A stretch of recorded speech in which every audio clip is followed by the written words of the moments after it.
Hallelujah ඔබ හැම කෙනෙක්ම යේසුස් ක්‍රිස්තුස් වහන්සේගේ නාමයෙන් ඊටාම ගෞරවයෙන් ඊටාම ආදරයෙන් ඔබ පිළිගන්නවා සජීවීව සම්බන්ධ වෙන අයත් ඒ වගේම පසුව මේක බලන අයත්. ඉතින් ඔබ දන්නවා අද අපි කරන්න යන මාතෘකාව ඔබට දැනටම දන්නවා ඇති ඔබට ලැබිලා ඇති. අද කතා කරන්න යන්නේ ඔබ කියවනවද එහෙම නැත්නම් ඔබ විමසනවද? ඒ ගැන කතා කරන්න ආවේ බයිබලය ගැන. හරි බයිබලේ ඔබ බයිබලේ කියවන්නෙක් නම් එහෙම නැත්නම් ඔබ බයිබලේ විමසන්නෙක් නම් අපි මේ දෙක අතර තියෙන වෙනස එතකොට අපි මේ දෙක අතර තියෙන සම්බන්ධතාවය ගැන තමයි කතා කරන්න යන්නේ. ඔබ බයිබලේ කියවන්නේ නැති කෙනෙක් නම් මේක ඔබට අවදාළ වෙන්නේ නැහැ. මෙලහට ඔබේ බයිබලේ මකුළු දැල් බැඳිලා තියෙනවා නම් ඇරලම නැත්නම් අවුරුදු ගානකට මේක ඔබට කිසි ප්‍රශ්නයක් වෙන්නේ නැහැ. මේක ඔබට කිසිම අදාළත්වයක් වෙන්නේ නැහැ. නමුත් බයිබලේ කියවන අය එහෙම නැත්නම් බයිබලේ විවෘත කරන අයට තමයි මේක ඊටාම වැදගත් වෙන්නේ. ඉතින් අපි බලන්න යන්නේ ඉහලින් යම් දෙයක්. ඒ කියන්නේ අපි ඒකට කියන ඕවර්විව් එකක් කියලා. හරි. ඒ වගේ දෙයක් තමයි බලන්න යන්නේ. මොකද මම මේ මාතෘකාව දාන්නම හේතුව මේක මම ගොඩාක් බයිබලය හසුරවන විටත් සමාජයෙන් ඇහෙන දේවල් දැන් අපිට සෑහෙන සෝෂල් මීඩියා එකෙන් සෑහෙන දේවල් ඇහෙනවනේ. ඒ වගේ දේවල් ඇහෙනකොට සමහර තැන්වලදී මම කල්පනා කරනවා අපි බයිබලයේ කියවන මිනිස්සුද එහෙම නැත්නම් අපි බයිබලයේ විමසන මිනිස්සුද? ඔබට අපේ මාතෘකාව ලැබුණා නම් ඔබට බලන්න පුළුවන් කියවන පැත්තේ ඉන්නවා මේ ගිරවෙක් වගේ දාලා. හැබැයි අනිත් පැත්තේ එහෙම නැහැ විමසන පැත්තේ. ඉතින් අද ඔබටම තට්ටු කරලා බලන්න යනවා ඔබගේ හදවතට ඔබ බයිබලයේ කියවන කෙනෙක්ද එහෙම නැත්නම් ඔබ බයිබලයේ විමසන කෙනෙක්ද කියලා. හැබැයි ඔක්කොටම කලින් අපි බලන්න ඕනේ මේ මොකද්ද මේ බයිබලය? මේක පොතක් වගේ ඔබට print කරලා තියෙනවා. අද මේ පොත ගැන තමයි මම කතා කරන්න යන්නේ. හරි. ඒ නිසා අපි බයිබල් ස්ටඩි එකක ඉන්නේ. ඒ නිසා ඔබ පෑනක් පොතක් ළඟ තියාගන්න ඕන වඩා හොඳයි. සමහර කරුණු ඔබට ලියා ගන්න. මොකද ඔබට මාව විතරයි පේන්නේ කිසිම දෙයක් ඔබගේ ස්ක්‍රීන් එකේ කිසිම වචනයක් කිසිම ප්‍රසන්ටේෂන් එකක දෙයක් එන්නේ නැහැ. ඒ නිසා ඔබ පෑනක් පොතක් අරගෙන ලෑස්ති වුණා නම් වඩා හොඳයි මේක අහන් ඉන්නවට වඩා. ඉතින් අපි බලන්න යන්නේ කොහොමද මේ බයිබලය මේ පරිහරණය කරන්න යන්නේ කියලා. ඔබ බයිබලයේ ඔබට ඕන පරිච්ඡේදයක් ඕනම වෙලාවක ඔබට පුළුවන් පෙරලන්න. මේ පිටුවල තියෙන ඕනම ඕනම දෙයක් ඔබට පුළුවන් පෙරලලා කියවන්න. කිසි තහනමක් නැහැනේ. කවුරුත් ඔබව නවත්තන්න එන්නෙත් නැහැ. හැබැයි ඔබ මේක අරගෙන සමහර අයත් එක්ක මම කතා කරාම සමහර අය කියනවා මේ මම මේක කියවන්නේ ඇඳේ ඉඳගෙන කියලා. සමහර අය කියනවා නෑ මම මේක කියවන්නේ මේසයක් උඩ තියාගෙන කියලා. එක එක්කෙනා එක එක ක්‍රම වලට පාවිච්චි කරනවා. ඉතින් මමත් අත්දැක බලලා තියෙනවා. ඔය ඇඳ උඩ ඉඳගෙන එහෙම කියවන එක හරි සන්තෝසයි.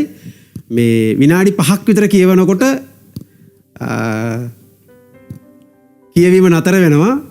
මට දර්ශන සහ හීන තමයි පේන්නේ. ඊට පස්සේ උදේ නැගිටලා තමයි බලන්න වෙන්නේ කියවලා කියන එක. ඒක ප්‍රායෝගිකයි මමත් අත්දැක බලලා තියෙනවා. ඔබ ඇඳ උඩ ඉඳලා කියවුවොත් අනිවාර්යයෙන්ම ඔබ නිදිය ගන්නවා. කියවන්නේ නෑ මේක. ඉතින් හරි අපි හිතමුකෝ කෙනෙක් කොහොම හරි දත් මිටි කහගෙන ඇඳේ කොට්ටේ උත් හේතු කරගෙන කියවනවා. තව කෙනෙක් පුටුවක් උඩ ඉඳගෙන කියවනවා. හරි කොහොම හරි කියවනවා කියමුකෝ. සමහර අයට බයිබලේ පොතක් විදිහට නෙමෙයි මොබයිල් එකේ තියාගෙන එක්ක iPad එකේ තියාගෙන කිසි ප්‍රශ්නයක් නැහැ. දෙවියන් වහන්සේගේ වචනේ. දැන් මේක මම ගොඩක් දැකලා සහ කියන්නේ පරීක්ෂණ මට්ටමින් හොයලා තියෙනවා. ගොඩක් අය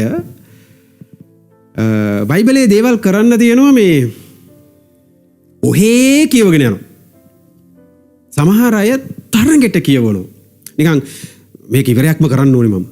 මේක මම ඉවරයක් කරන්න ඕනේ. මේ පරිච්ඡේද අද දවසට මම කොහොම හරි 5-10ක් කොහොම හරි කියවන්න ඕනේ. කියවගෙන යනවා. හරි. දැන් සමහර අය වෙන් කරගත්ත පරිච්ඡේද තියෙනවා. හරි. ඒ කියන්නේ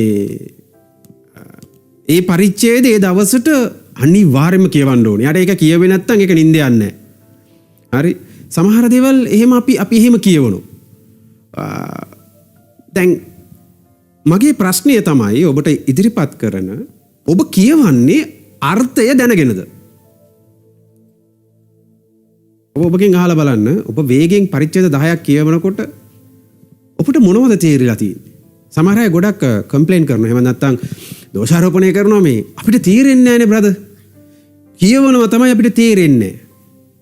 ඒක දෝෂාරෝපණයක්. අපිට තේරෙන්නේ. ඔබ කවදා හරි හොයලා බැලුවද? ඇයි මට තේරෙන්නේ නැත්තේ? දැන් මේක ඔබ ශ්‍රී ලාංකිකයෙක් නම් ඔබ සිංහල භාෂාව කියවන්න දන්න කෙනෙක් නම් ඔබට මේ සිංහල අකුරු ටික තේරෙන්න ඕනේ. අකුරු කියවන්න දන්න කෙනෙක් නම්. හරි. දැන් ඔබ මේක දෙමළ භාෂාවෙන් කියවුවොත් නේ අපිට අnder දෙමළ වගේ තේරෙන්නේ නැතු යන්නේ. හැබැයි ඔබ භාෂාවෙන් කියවනකොට ඔබට යම් යම් දේවල් තේරෙන්න ඕනේ. සමහර අය කියනවා ඒක තේරෙන්නේ නැහැ බ්‍රදර්. හරි. ඉතින් සමහර වෙලාවට අපි දැන් මේ ඔය මං කිව්වනේ සමහර පරිච්ඡේද තියෙනවා අපි නිතිපතා කියවනවා. හැබැයි ඒකේ ඔබ කවදා හරි ඔබ නතර වෙලා කියවලා තියෙනවද ඒකේ තේරුම මොකක්ද කියලා. දැන් උදාහරණයක් විදිහට අපි හැම රැස්වීමකදීම සහ අපි හැම හමුවකදීම විශේෂයෙන්ම තරුණ සේවයේදී හැම දෙයකදීම අපි කියවන එක පරිච්ඡේදයක් තියෙනවා ගීතාවලිය 90. හරි. දැන් අපි ඒක හැමදාම කියවනවා. ඔබ කවදා හරි අහලා තියෙනවද හෝ කාගෙන් හරි? ඔබ දන්නේ නැහැ. අපි හැම කෙනෙක්ම හැම දෙයක් ගැනම දන්නේ නැහැ. ඔබ අහලා තියෙනවද ඒක ලිව්වේ කවුද? ඔබ හිතලා තියෙනවද ඒක ලිව්වේ කවුද කියලා? අඩුම ගානේ. දැන් ඔබ අපි මේක අවුරුදු එකමාරක් දෙකක් තිස්සේ මේක දැන් කරනවා. ඔබට කවදා හරි හිතුණාද මේක ලිව්වේ කවුද? ඔය ගීතාවලිය නා දාවිත්තුමා ලියන්න ඇත්තේ. ඔබගේ මනස යන්නේ එහෙමද? ඔබ කවදා හරි ප්‍රශ්න කරලා බැලුවද? එහෙම නැත්නම් පාස්ටර්ගෙන් ඇහුවද? කාගෙන් හරි වැඩිමහල්ලගෙන් ඇහුවද? තව සභාපාලකගෙන් තව කාගෙන් හරි ඇහුවද? ගීතාවලිය 90 ලිව්වේ කවුද? අඩුම ගානේ. ඔබගෙන් ප්‍රශ්න කරාද? එහෙම ඔබ ප්‍රශ්න කරලා නැත්නම් අඩුමේ ගානේ. එහෙනම් ඔබ ගිරවෙක් වගේ කියවලා තියෙනවා. ඔබ ඒකේ අර්ථයක් දන්නේ නැහැ. ඇයි මේක මම කිව්වේ? මොකටද කිව්වේ? ගොඩක් අය විශ්වාස කරනවා මේ සමහර පරිච්ඡේද දවසට අනිවාර්යෙන් කියවුවොත් මොන හරි වෙයි කියලා. එහෙම වෙන්න නම් ගාථා කියවන්න ඕනේ. එක්කෝ ඇටමාල ජපමාන කරන්න ඕනේ. ගොඩක් අයට ඒ විශ්වාස තියෙනවනේ. අපි ආවේ ඒ වගේ සංස්කෘතියකින්. අපි එන්නේ 108 වාරයක් ජප කරපු මන්ත්‍ර ලෝකෙකින් තමයි අපි ක්‍රිස්තුස් වහන්සේ පිළිගත්තේ. බලන්න සභාවට වෙලා තියෙන දේ ඒක සමහරලාට ඒ පුරුදු ඇවිල්ලා ක්‍රිස්තියානි ආලේපයක් දාලා කියනවා මේ පරිච්ඡේදය හැමදාම කියන්නේ ඔයාට මොකක් හරි වෙයි. මුකුත් වෙන්නේ නැහැ ඔයාට. මම බය නැතුව කියනවා මුකුත් වෙන්නේ නැහැ ඔයාට. කිසිම දෙයක් මොකද බයිබලය ඔබට ජප කරන්න තියෙන ජපමාලයක්වත් මන්ත්‍ර පොතක්වත් නෙමෙයි. සමහර අයට මේක දෙවියන් වහන්සේටත් වඩා වටිනවා. මේක කොට්ටේට තියා ගන්නවා මේසුඩ තියෙනවා ඒකට වඳිනවා ඒකට එක්ක මම සමහර ගෙවල් වල ගියාම මම විශේෂයෙන්ම ලංකාවේ මෙහෙ නෑ ලංකාවේ විසිට් එහෙම කරාම අපේ බයිබලයේ තියෙන විදිය ඒකට පුදුම ගෞරවයක් දෙන්නේ හොඳයි. හැබැයි ඒක එතනමයි. දැන් අපි සිකුරාදා සේවය කරනකොට ඔබගේ බයිබලය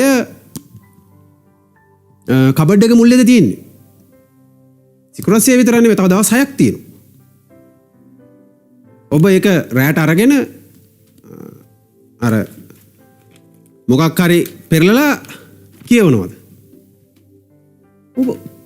මම ඔබට ප්‍රශ්න ඇති කරන්නේ ඇයි? දැන් මට ඕනි මේක බලන ඔබ මේ ප්‍රශ්න ඔබගෙන් අහගන්න. ඒකයි.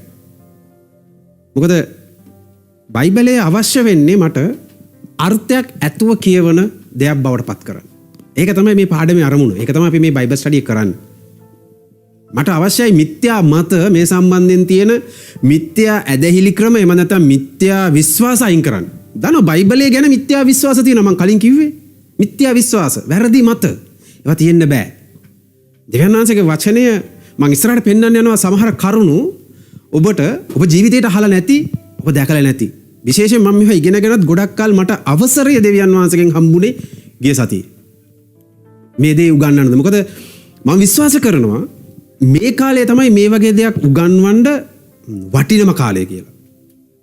මම පෞද්ගලිකව විශ්වාස කරනවා සහ මම දෙවියන් වහන්සේත් එක්ක කාලය ගත කරනම හැමදාම අහපු දෙයක් තමයි මේ කොරෝනා වෛරසයත් එක්ක ගත කරනකොට මේක ආවට පස්සේ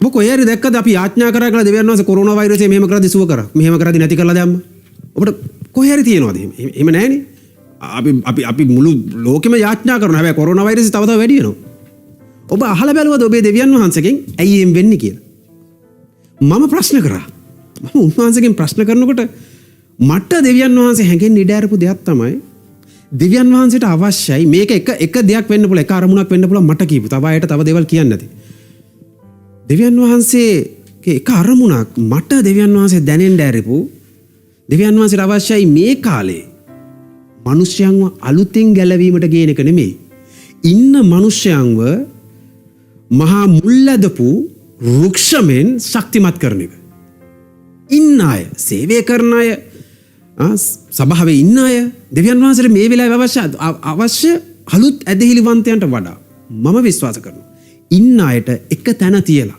තනි කරලා දෙවියන් වහන්සේ ගැන ගැඹුරින් කියා දෙන්න.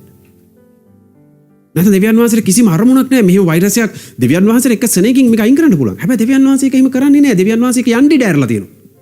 හැබැයි දෙවියන් වහන්සේගේ දරුවන්ට දෙවියන් වහන්සේ අනුග්‍රහයක් දීලා තියෙනවා. ඒ වෛරසය තුල අපි මමත් පෞද්ගලිකව වෛරසය වැළඳුණා පෞද්ගලිකව ගමනක් ගියා. හැබැයි දෙවියන් වහන්සේ උන්වහන්සේගේ හුස්ම තාම තියලා තියෙනවා. එතනදී මම ඉගෙන ගත්ත දේ තමයි එක දෙයක් මේක එකක් මේක මට ආපු එළිදරව්වක් විතර. තව අයට තව එළිදරව් බොහෝමයක් එයි. දෙවියන් වහන්සේට අවශ්‍යයි සභාවේ හිටපු අයව. එහෙම නැත්නම් අපි කියනවා පරිණත අය පරිණත වෙන්න හදන අයව දෙවියන් වහන්සේ කැමති සූදානම් කරන්න. හේතුවයි දන්නවද? මම විශ්වාස කරනවා මේ වෛරසය දෙවියන් වහන්සේ අවසන් කරන මොහොතේදී ඒක මොහොත කොයි වෙලේද කියන්න මම දන්නේ නැහැ. හැබැයි දෙවියන් වහන්සේ අපිව හොඳ අස්වැන්නක් ලබා ගන්න සූදානම් කරමින් ඉන්නවා. ඔබ කල්පනා කරලා බලන්න ඔබ දේව වචනය හරියට මෙනෙහි කරන නොකරන පුද්ගලයෙක් නම් ඔබට ඒ අස්වැන්න ඔබට දරා ගන්න බැරි වෙනවා. සභාවට ඒක දරා ගන්න බැරි වෙනවා. ඔබ කියලා කියන්නේ ඔබ සහ මම මෙතනත් ඉන්නවා කීප දෙනෙක්. දැන් මේක බලන අය ඔබ අප එක්තුනාම තමයි දෙවියන් වහන්සේ කියන අර සභාව කියන වචනය හැදෙන්නේ. තනි පුද්ගලයෙක් නෙමෙයි. අපි ඔක්කොම. එතකොට අපි එකිනෙකා මේ ගැඹුරු දේවල් දෙවියන් වහන්සේ මේ උගන්වන දේවල් අපි ඉගෙනගෙන හැදෙනවා නම් අපි ගැඹුරට හොයනවා නම් අර්ථය දැනගන්නවා නම් විශේෂයෙන්ම අර්ථය දැනගෙන අපි තීරණය කරනවා නම් මං විශ්වාස කරනවා දෙවියන් වහන්සේ තවමත් පරක්කු වෙයි දන්නවද? අපි සූදානම් නැහැ කියලා තමයි මම හිතන්නේ. මේක මගේ පෞද්ගලික මතයක්. මේක මම කාලය ගත කරනකොට දෙවියන් වහන්සේගේ මට දැනෙන දේ. මම හැම වෙලේම හිතන්නේ මම සූදානම් නැහැ තාම. තවත් හැදෙන්න තියෙනවා. මොකද ඒ සෙනඟ දරා ගන්න මට පුළුවන්ද? මොකද අපි දන්නේ විවිධ ජාතීන් විවිධ සෙනඟ විවිධ මානසික මට්ටම් වලින් එන විශාල සභාවට එන්න ඉන්නවා. දෙවියන් වහන්සේ බයිබලෙම කියනවා ක්‍රියාපොතේ මම තමයි සෙනඟ ගේන්නේ. ඒක උන්වහන්සේගේ කාර්යය. හැබැයි උන්වහන්සේ අපිට කියනවා උඹලා සූදානම් වෙන්න. ඒක තමයි මම දකින්න කොරෝනා මේ කාලය තුල අපිව සභාවන් නැතුව එක් රැස් වෙන්න බැරුව ගේකට හිර කරලා තනිව තාක්ෂණය හරහා විතර දෙවියන් වහන්සේ කරන දේ පුදුමාකාරයි වෙනස්. ඒ නිසා අපි බලමු ඇයි අපි බයිබලයේ ගිරවෙක් වගේ කියවන්නේ නැතුව අපි බයිබලයේ විමසන්න ඕනේ. එහෙම නැත්නම් අපි ඒකට හොඳ වචනයක් තියෙනවා මෙනෙහි කරන්න ඕනේ.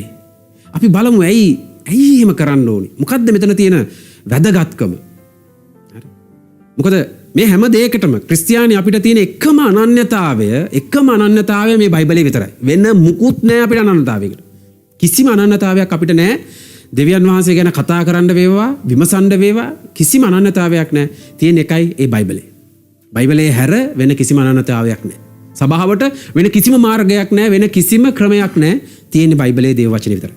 වෙන මුකුත් නෑ. ක්‍රිස්තියානි කියනවා නම් ඔබ බයිබලය ගැන පමණක් විශ්වාස කරන පුද්ගලයෙක් විය යුතුයි. රයිට්. අපි දන්නවා මේ ඔබ බයිබලය මම බයිබලය ගැන කතා කරන්න යන්නේ. අපි දන්නවා බයිබලයේ පරණ ගිවිසුම සහ අලුත් ගිවිසුම කියලා එහෙම නැත්නම් නව ගිවිසුම කියලා කොටස් දෙකකට තියෙනවා. සාමාන්‍යයෙන් මේ වෙස්ටර්න් සංස්කෘතිය එහෙම නැත්නම් බටහිර සංස්කෘතිය දැන් මේ බටහිර අධිරාජ්‍යවාදීන් කතාවක් නෙමෙයි මම කියන්න යන්නේ. බටහිර සංස්කෘතිය ආభాෂයේ තියෙන අපි හරි කැමති මේ පරණ දේවල් අයින් කරලා අලුත් දේවල් ලං කරගන්න. ඒක තමයි අපේ සංස්කෘතිය. අපි පුරුදු වෙලා තියෙන්නේ එහෙම. අපි විතරක් නෙමෙයි ඒක අපිට ආපු දේවල් යුරෝපයෙන් පවා එන්නේ. ඒ වගේ දෙයක් අපි ඉපදෙන්නේ සහ අපේ සමාජය ශ්‍රී ලාංකික සමාජය හැදෙන්නේ ඒ විදිහට. ඒ නිසා අපි දැන් ඒකයි ඔබ දන්නවද එකම කොකාකෝලා එක කාලෙන් කාලයට එයාලා මොකද කරන්නේ? එයාලගේ ලෝගෝ එක සහ කලර්ස් වෙනස් කර කර අපිට එවනවා. එකම දේ. හැබැයි ඒක ඇඩ්වර්ටයිස්මන්ට් කරාම අපි හරි ආසයි ගිහිල්ලා ගන්න. ඇයි? අලුත් නෑ එකම දේ. වෙනස් වෙලා නෑ මුකුත් ඒකේ ටේස්ට් එක. ඒකේ රසය අර කියන්නේ ඔරිජිනල් ටේස්ට්. හැම රසෙම තියෙනවා. හැබැයි මාකට් කරන්නේ කොහොමද? වෙනද පොලට දෙන්නේ කොහොමද? අලුත් එකක් වගේ. ඇයි අපි කැමති එහෙම වෙන්න. හැබැයි බයිබලය මොකද මේ කොටස් දෙකට කැඩුවේ මිනිස්යානේ. මේක කැඩුනේ පසු කාලිනව. ඉතින් මේ මානසිකත්වය නිසා මේ මනස නිසා අපි ගොඩක් දැන් අපි දැන් කියමු පරණ කිවිසුම පැත්ත. එහෙම නැත්නම් යේසුස් ක්‍රිස්තුස් වහන්සේගේ ආගමනයට කලින් සුභාරංචි පොත්වලට කලින් තියෙන පොත් ගැන අපි බැලුවම අපි ඒක ටිකක් හරි ඒක පරණයිනේ. ඒක අපි ටිකක් යනවා අඩුයි. පරණයි ඒක. ඇයි අපේ මනස ඇදිලා තියෙන්නේ කොහොමද? ඒක වැරද්දක් නෙමෙයි. ඒක අපේ සමාජ සංස්කෘතිය. පරණයි. ඇයි අර වචන දානකොට පරණ කිවිසුම ඒක පරණයි ඒක පරණයි. ඒක පරණ එක අතහැරලා දාන්න පුළුවන්. මේක අලුත් මේක තමයි අලුත් එක. හැබැයි මම කැමති ඒක වෙදන්න පෙර කිවිසුම සහ පසු කිවිසුම කියලා. දැන් එහෙම අපි හිතුවොත් මොකද පෙර කිවිසුමේ තියෙන යුදෙව් සෙනග සඳහා යුදෙව් සෙනග සභාවක් කිසිම නාමයක් නැහැ. හොඳේ අන්‍ය ජාතීන් කියන කිසිම කතාවක් නැහැ ඒකේ. සභාවක් නැහැ යුදෙව් සෙනගට උදෙසා ලියන වචනේ තමයි පෙර කිවිසුමේ තිබෙන්නේ. හැබැයි පසු කිවිසුමේ කිතුණු සභාව උදෙසා තමයි මූලික කරලා ලියලා තියෙන්නේ. දැන් පෙර කිවිසුම කිව්වම ඒ කිවිසුම අපි අයින් කරන්න හිතෙන්නේ අපිට පුළුවන් ඒ කිවිසුමත් තියාගන්න. ඒ වගේම තමයි පසු කිවිසුම තිබ්බමත් අපි ඒක ගැන වැඩි කලබල වෙන්නේ නැහැ. ක්‍රිස්තුස් වහන්සේ එන්න පෙර තිබ්බ කිවිසුම සහ ක්‍රිස්තුස් වහන්සේ ආවට පස්සේ තියෙන පසු කිවිසුම. අපි දැන් මොකද අර පරණ කිවිසුම සහ අලුත් කිවිසුම කියනකොට අපේ මනසේ මේ බාධකේ ඇවිල්ලා තියෙනවා. ඉතින් මම කැමති ඒක කඩන්න. එහෙනම් අපිට මේ කිවිසුම් දෙකම එක හා සමානව 100%ක් වැදගත්. ඒක එකක්වත් වෙනස් වෙන්නේ නැහැ. ඒක ඉස්සෙල්ලාම අපි තේරුම් ගන්න ඕනේ. ඒක ඉස්සෙල්ලාම අපි මනසට දා ගන්න ඕනේ. මොකද මේක මානසික ප්‍රශ්නයක්. ඔක මටත් තියෙනවා ඒක ඇති වෙනවා. ගොඩක් අයගෙන් ඇහුවම කියනවා මේ අපි ප්‍රද අලුත් කිවිසුමෙන් ඉඳන් පටන් ගන්නන්නේ. පරණ කිවිසුමේ නෙමෙයි අපි අලුත් එකේ ඉඳන්. එහෙම එකක් නැහැ. ක්‍රිස්තුස් වහන්සේ එන්න පෙර කිවිසුමක් තිබ්බා. ක්‍රිස්තුස් වහන්සේ ආවට පස්සේ කිවිසුමක් තියෙනවා. එච්චරයි. හරි? ඒ හින්දා හැම මේ කිවිසුම මේ මුළු පොත් 66ම ඊටාම වැදගත්. 100%ක් වැදගත්. ඒ වගේම තමයි මේ බයිබලයේ කතාවක් ලෙස තිබ්බට බයිබලයට හඬක් නැහැ. දැන් වැරදිව වටහා ගන්න එපා. අපි දන්නවා බයිබලය අපිට කතා කරනවා කියලා. දැන් ඒ කතා කරන හඬ එහෙම නැත්නම් දෙවියන් වහන්සේගේ හඬ ගැන මම මේ කතා කරන්නේ. දැන් ඔබ එක පරිච්ඡේදයක් ඔබ මොකක් හරි වචනයක් කියනකොට බලන්න ඒකේ ඔබ කියවනකොට ඔබගේ මනසේනේ ඔබගේ කතාව හැදෙන්නේ.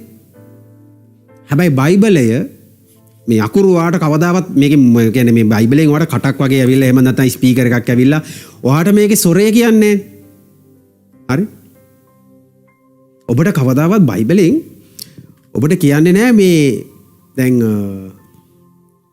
මොන විදියටද මොන ටෝන් එකකින්ද කතා කරේ බයිබලේ එහෙම එකක් නැහැ. දැන් කොහේ හරි ලියලා තියෙනවා නම් යේසුස් වහන්සේ අහනවා සීමන් නුඹ මට ආදරේද? එතන අපිට උඩින් වරහණක් දාලා ලියලා නැහැ. යේසුස් වහන්සේ ඇහුවේ මෘදුව. යේසුස් වහන්සේ මේක ඇහුවේ තරහෙන්. මේක ඇහුවේ hina වෙලා. දැන් එහෙම එකක් මේකේ ලියලා නැහැ කොහෙවත්. කොහමද අහලා තියෙන්නේ? මේ මම දැන් පෙරලා ගින්නේ මේ යොහාන් 21 වෙනි පරිච්ඡේදේ. හරි? සීමන් මට නුඹ ආදරේද? අපි දන්නේ නැහැ යේසුස් වහන්සේ මොන ටෝන් එකකින් ඇහුවද කියලා. ඔබ දන්නවද ඔබ කියවන බයිබලේ කතා කරන සොරය සහ හඬ පාලනයක් නැහැ. ඒක අකුරු වලින් තියෙන්නේ. එතකොට ඔබ ගිරවෙක් වගේ ඔබ කියවගෙන ගියොත් ඔබට අහුවෙන්නේ නැහැ. කියන්නේ ඔබට හිතන්න බෑ. සීමන්ට දෙවියන් වහන්සේ යේසුස් වහන්සේ කතා කරේ ප්‍රේමයෙන්ද? සීමන් නුඹ මට ආදරේද? එහෙමද? නැත්තම් සීමන් නුඹ මට ආදරේද? අපිට වටහා ගන්න බෑ මේක අපි වේගෙන් කියවගෙන ගියෝ. හැබැයි අපි නතර වෙලා ටිකක් හැමින් ඉඳලා මේක කොහොම කියන්න ඇද්ද? මේ කතාව අපේ මනසේ අපි කොහොමද හදාගන්නේ? ඒක ඉතා වැදගත්. ඒක ඉතා වැදගත් බයිබලයේ කතා කරනකොට. යේසුස් වහන්සේ කතා කරන දේවල් යේසුස් වහන්සේ තරන්නේ පාවුල්තුමා වේවා කවුරු හෝ වේවා කතා කරනකොට බයිබලයේ මේකේ ස්වරය ගැන ඔබ කවදා හරි කල්පනා කරලා තියෙනවද? යේසුස් වහන්සේ මේ කොහොම කියන්නේ නැද්ද කියලා. නැවතත් මම නුඹට කියමි. එහෙම කියනකොට යේසුස් වහන්සේ කොහොම කියන්නේ නැද්ද මේක? යේසුස් වහන්සේ එතකොට දැන් ඔබ කවදා හරි කල්පනා කරලා බැලුවද? අපි දන්නවා ඉතියෝපියේ නපුංසකයා හම්බෙන්න යනවා මේ පිලිප් යනවා මේ කාන්තාර මාර්ගයේ ගිහිල්ලා ඉතියෝපියේ නපුංසකයා හම්බෙනවා. හම්බුනාම කතා බහක් ඇදිලා වචනින් ගැන කතා කරාම ඉතියෝපියේ නපුංසකයා කියනවා මේ නගින්න මගේ වාහනේට කියලා. හැබැයි පිලිප් කියනවා බෑ කියලා. අන්තිමට අදිමදි කරලා කොහොම හරි තමයි එයා අන්තිමට තමයි නගින්නේ. දැන් ওই කතාව අපි ගත්තොත් මම මේ උදාහරණයකට ගන්නෙ. දැන් ওই කතාව අපි උදාහරණයකට ගත්තොත් ඕකේ අපිට හඬක් ඇහෙන්නේ. අපිට කතාවක් පේනවා රයිට් මේක එන්න කියලා මෙයා බෑ කියනවා පස්සේ නගිනවා එච්චරයි. හැබැයි ඔබ ගිරවෙක් නොවි ඔබ විමසන්නෙක් වුණොත් ඔබ මෙතන කතාව මොකද්ද මේ කියන්නේ කියලා බැලුවොත් ටෝන් එක වෙනස්. ඔබට මම කරලා කියලා පෙන්වන්න ඕනේ නෑ නපුංසකෙක් කතා කරන විදිහ. ඒක ඔබගේ මනසට එන්න ඕනේ. කොයි වගේ කෙනෙක්ද කොහොම කතා කරන්නේ නැද්ද? මොන වගේ ඇක්ෂන් තිබිලා එන්න කියන්නේ නැද්ද? පිලිප්ට. අපිට තේරෙනවද? ඒ චිත්‍රය අඳුනම තමයි මට තේරෙන්නේ ඇයි පිලිප් බෑ කිව්වේ. උදක්ම ඉල්ලන නිසා තමයි ක්‍රියාපොතේ තියෙනවා. ඔක බලන්න ඔබ කියවලා උදක්ම ඉල්ලන. ඒ කියන්නේ බලම කරනවා අනේ නගින්න කියලා. එතකොට තමයි පිලිප් ඉන්නේ. ඇයි බෑ කිව්වේ? හේතුවක් තියෙනවා. කතා කරන ප්‍රශ්නයක් තියෙනවා. නෑ මට මේම හොඳයි කියන මට්ටමේ තමයි පිලිප් ඉන්නේ. දැන් ඕක ඔබගේ බයිබලේ ලියලා නෑ. දැන් ඔබ හෙමින් කියවන කෙනෙක් නම් ඔබ කාලය ගත කරන කෙනෙක් නම් ඔබට මේ කතාව හරි චිත්‍රයක් විදිහට ඇඳෙනවා. කාලයක් ගත කරන්න ඕනේ. කිසිම හදිසියක් නෑ බයිබලය ඉවර කරන්න ඕනි කියලා. මම දන්නා ඊයර් ප්ලෑන් දෙනවා මම නම් අකමැති පෞද්ගලිකව. හේතුව රේස් එකක් අවශ්‍ය නෑ. ඔබ බයිබලය කියවලා ඉවර කරන්න ඕනේ. ඒක ඇත්ත. හැබැයි හෙමින් ගිරවෙක් වගේ නෙමෙයි. ඒ වගේම තමයි සන්දර්භය. මේක තමයි බයිබලයේ තියෙන ලොකුම ගැටලුව. සන්දර්භය කියන්නේ මොකද්ද එතන උනේ? හේතුව දන්නවද? මේ බයිබලය අපි ගොඩක් විශ්වාස කරනවා මේ මට ලියලා තියෙන්නේ කියලා. නෑ. බයිබලය ඔයාට නෙමෙයි ලියලා තියෙන්නේ. ඒක ලියලා තියෙන්නේ ඒ කාලේ හිටපු ඒ පුද්ගලයන්ට. සමහර නගරවලට, සමහර නගරවල තියෙන සභාවන් වලට, සමහර තනි පුද්ගලයන්ට. හරි? සමහර රජවරු ගැන, සමහර ඉතිහාසය ගැන. හරිද? එහෙම ඒ කාලේ එතනට ලියලා තියෙන්නේ. හැබැයි ඒක මට ලියන එකක් නෙමෙයි. ඒක මට ලියපු එකක් නෙමෙයි. හැබැයි ඒක මම ගැන ලියපු ලියවිල්ලක්. ඔබ ගැන ලියපු ලියවිල්ලක්. පැහැදිලිද මේ වෙනස? බයිබලයේ ඔබට ලියන ලද්දක් නෙමෙයි. හැබැයි ඔබ ගැන ලියන ලද්දක්. ඊටාම වෙනස් මේ වචන දෙක. හොඳට තේරුම් ගන්න. ඒක ඔබට ලියන එකයි ඔබ ගැන ලියන එකයි දෙකක්. එහෙම නැත්නම් ඔබ වෙනුවෙන් ලියන එක දෙකක්. සෑම කොටසක්ම ඒ කාලයට අනුව ලියවේ. දැන් අපි කරන්න ඕනි. අපි කරන්න ඕනේ මේ බයිබලේ ආවම ඒකේ තියෙන මූල ධර්මය රැකගෙන. ඒක මට නෙමෙයි ලියලා තියෙන්නේ. හැබැයි මං වෙනුවෙන් තමයි මම ලියලා තියෙන්නේ. මං ගැන මම ඒකේ මූල ධර්මය, ඒකේ කතා කරන මූල ධර්මය මොකද්ද කියලා අරගෙන තමයි අපි වටහා ගන්න ඕනේ. උදාහරණයක් කියන්නම්. ඉස්සර මේ මගේ මව දැන් අවුරුදු 32ක් තිස්සේ ඩුබායි. 32ක් තිස්සේ 1989යි මෙහෙට ආවේ. ඉතින් ඒ කාලේ ෆෝන් දැකලත් නැහැ. ඕවා නැහැනේ ඒ කාලේ ටෙක්නොලොජි. ඉතින් 1990 ගණන් වලට වගේ එද්දි අපි ගොඩක් අය ගනුදෙනු කරේ ලියුමක් ලියලානේ. ලියුම් ලියලා ඉතින් ලියුම් තමයි. ඊට තව ටිකක් මෙහාට වෙද්දී කියන්නේ 1990 ගණන් වල අගභාගයට එනකොට මට හොඳට මතකයි මේ අපේ අම්මා මේ එවනවා. මං හිතන්නේ මේ රටවල් වල ඉන්න අයට ඕක ඇති ගොඩක් මේ අත්දැකීම. කැසට් එකක කැසට් පටියක් දාලා රෙකෝඩ් කරනවා වොයිස් එක. දැන් WhatsApp නේ අපි යවන්නේ. ඒ කාලේ ඒවා නෑ. ඒ කාලේ මොකද කරන්නේ? කැසට් එකට කැසට් පටියක් දාලා ලියුම ලියනවා වගේ කතා කරු. ගොඩක් අය දන්නවා ඇති පරණ මෙහි හිටපු අය ඕක ගොඩක්. මොකද කරන්නේ ගෙදරට මේක ඊට පස්සේ රෙජිස්ටර් තැපෑලෙන් යවනවා. දැන් ආවට පස්සේ ඕක ගෙදර තියෙන ඉතින් එක රේඩියෝ එකේ කැසට් එකයි. මොකද කරන්නේ? කැසට් පටිය දානවා. දැන් අපි නම්බරේට පෞද්ගලිකව යවන්නේ. හැබැයි ඉස්සර ඔහොම නෙමෙයි. කැසට් පටිය දාලා මොකද කරන්නේ? මේක රෙකෝඩ් කරනවා. ඉතින් ඕකේ තියෙනවා මේ කතා කරන්නේ අම්මට. ඔන්න දැන් අම්මට අම්මගේ විස්තර, එයාගේ වයසේ, එයාට තව තාත්තට. මේ කතා කරන්නේ මම මල්ලිට. ඔහොම කතා කරලා මටත් වාරයක් එනවා. මම මේ කතා කරන්නේ දැන් මේ පුතාට. ඉතින් දැන් ඔන්න ඉතින් කියවනවා. ඉතින් අහන් ඉන්නවා. දැන් ඕක අහන් ඉන්නේ කවුද දන්නවද? ඔක්කොම අහන් ඉන්නවා. පෞද්ගලිකය නෑ. දැන් ඕකේ දැන් අර මං කිව්වනේ. ඒකේ මට කොටසක් එනවා කියලා. ඒ මොහොතේදී ඒ කියන දේවල් මට. තනි කරම මට. මට තමයි කියන්නේ. හැබැයි අනිත් අය වෙනුවෙන් තමයි ඒක තියෙන්නේ. ඒ කොහොමද වෙන්නේ? දැන් මට කියනවා හොඳට ඉගෙන ගන්න මෙහෙම කරන්න කියලා. එතකොට අහන් ඉන්න ආච්චි මොකද හිතන්නේ? උඹ ඵලයන්කෝ ක්‍රිකට් ගහන්න දෙන්නම් උඹට. ඇයි මට තමයි කියන්නේ හොඳට ඉගෙන ගන්න කියලා. හැබැයි අහන් ඉන්න වැඩිහිටියන් වෙනුවෙන් තමයි තියෙන්නේ. ඒකට නොකිය කියන්නේ මොකද්ද? මෙයාව හරියට බලා ගන්න. මෙයාගේ අධ්‍යාපනය ගැන හොයන්න. දැන් බයිබලයත් ඒ වගේ. බයිබලයත් ඔය ගැනමයි, ඔය විදියමයි. මොකද්ද කරන්නේ? ලියලා තියෙන්නේ හිතවරුන්ට. සමහරලාට ලියලා තියෙන්නේ කොරින්තිවරුන්ට. දැන් අපි කොරින්තිවරුද? අපි රෝමවරුද? මම පිලිප්පිද? මම තිමොතිද? මම තීතස්ද? මම පද්මොස් දූපතේ හිටපු ඒ කාලය ගත කරු මිනිස්සෙක්ද? නැහැ. මම සාමුවෙල්ද? නැහැ. අපි කවුරුත් මේවා දැකලත් නැහැ, හිතලවත් නැහැ. හැබැයි ඒකේ කියන දේවල් වල අර මූල ධර්මයේ තියෙනව නේද? ඒක මට. ඒක මං වෙනුවෙන් තියෙන්නේ. හැබැයි ඒකේ කියලා තියෙන හැම දෙයක්ම මට නෙමෙයි. කොරින්තිය ගැනත් රෝම සභාව ගැනත් ඒක කිව්වේ රෝමේ සභාවේ ඒ මොහොතේ ක්‍රිස්තු වර්ෂ 30 ගණන් 40 ගණන් වල 50 ගණන් වල ජීවත් වෙච්ච මිනිස්සුන්ට කියපු දෙයක්. අද අපි අවුරුදු 2000කට මෙහා පැත්තේ ඉන්නේ. එතකොට ඒක මට නෙමෙයි කිව්වේ රෝමෙට. රෝමේ ඒ වෙලාව හිට මිනිස්සුන්ට. හැබැයි මං වෙනුවෙන් කිව්වේ. ඒකයි වෙනස. ඒකයි මම අර කැසට් පට උදාහරණ ගත්තා. මම තව උදාහරණයක් කියන්නම්.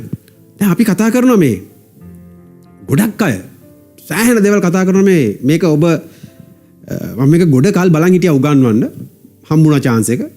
ගොඩක් අය කතා කරනවා කොරින්ති 7 වෙනි පරිච්ඡේදය ගැන. විවාහයන් ගැන. කොරින්තිය විවාහය මේව වෙන්න පුළුවන් ඩිවෝස් දරකද මේකද කියලා. හැබැයි ඔබ දන්නවද? කොරින්තියට ලිව්වම පාවුල්තුමා අපේ කට්ටිය ගෙඩි පිටින් ඒක ඒවා ගන්නවනේ. හැබැයි ඔබ දන්නවද කොරින්තිය විවාහ වර්ග 4ක් තිබ්බා. ශ්‍රී ලාංකික සමාජයේ විවාහ වර්ග කීයද තියෙන්නේ? අද පිළිගන්න විවාහය සාමාන්‍ය විවාහයක්. හරි. ඉතින් මේ අපිට කන්ද උඩරට විවාහ නීති තියෙනවා. දැන් විවාහ වර්ග කීපයක්ම තියෙනවා. හැබැයි මේ විවාහ කරන විදිය උනාට මම ඔබට උගන්වන්නම්. බලන්න කොරින්තියේ තියෙනවා මේ සාමාන්‍ය විවාහයක්. සාමාන්‍ය විවාහයක් ඒ කියන්නේ ගිහිල්ලා රෙජිස්ටර් ඉදිරිපිට කතා කරලා එයාලට පුළුවන් මේ සෙරමනි එකක් තියලා සාමාන්‍යයෙන් හස්බන්ඩ් ඇන්ඩ් වයිෆ් විදියට විවාහ වෙන්න. සාමාන්‍ය විවාහයක්. ඒකේ පළවෙනි කොටස. මේ මොන නීතියට අනුවද මේවා වෙන්නේ? රෝම නීතියට. මොකද කොරින්තියේ තිබ්බේ රෝම නීතිය. ශ්‍රී ලාංකික අපි ඉන්නේ රෝම නීතිය කොටසකුත් තියෙනවා අපේ නීතියේ. හොඳේ. කන්ද උඩරට නීතියේ කොටසකුත් තියෙනවා.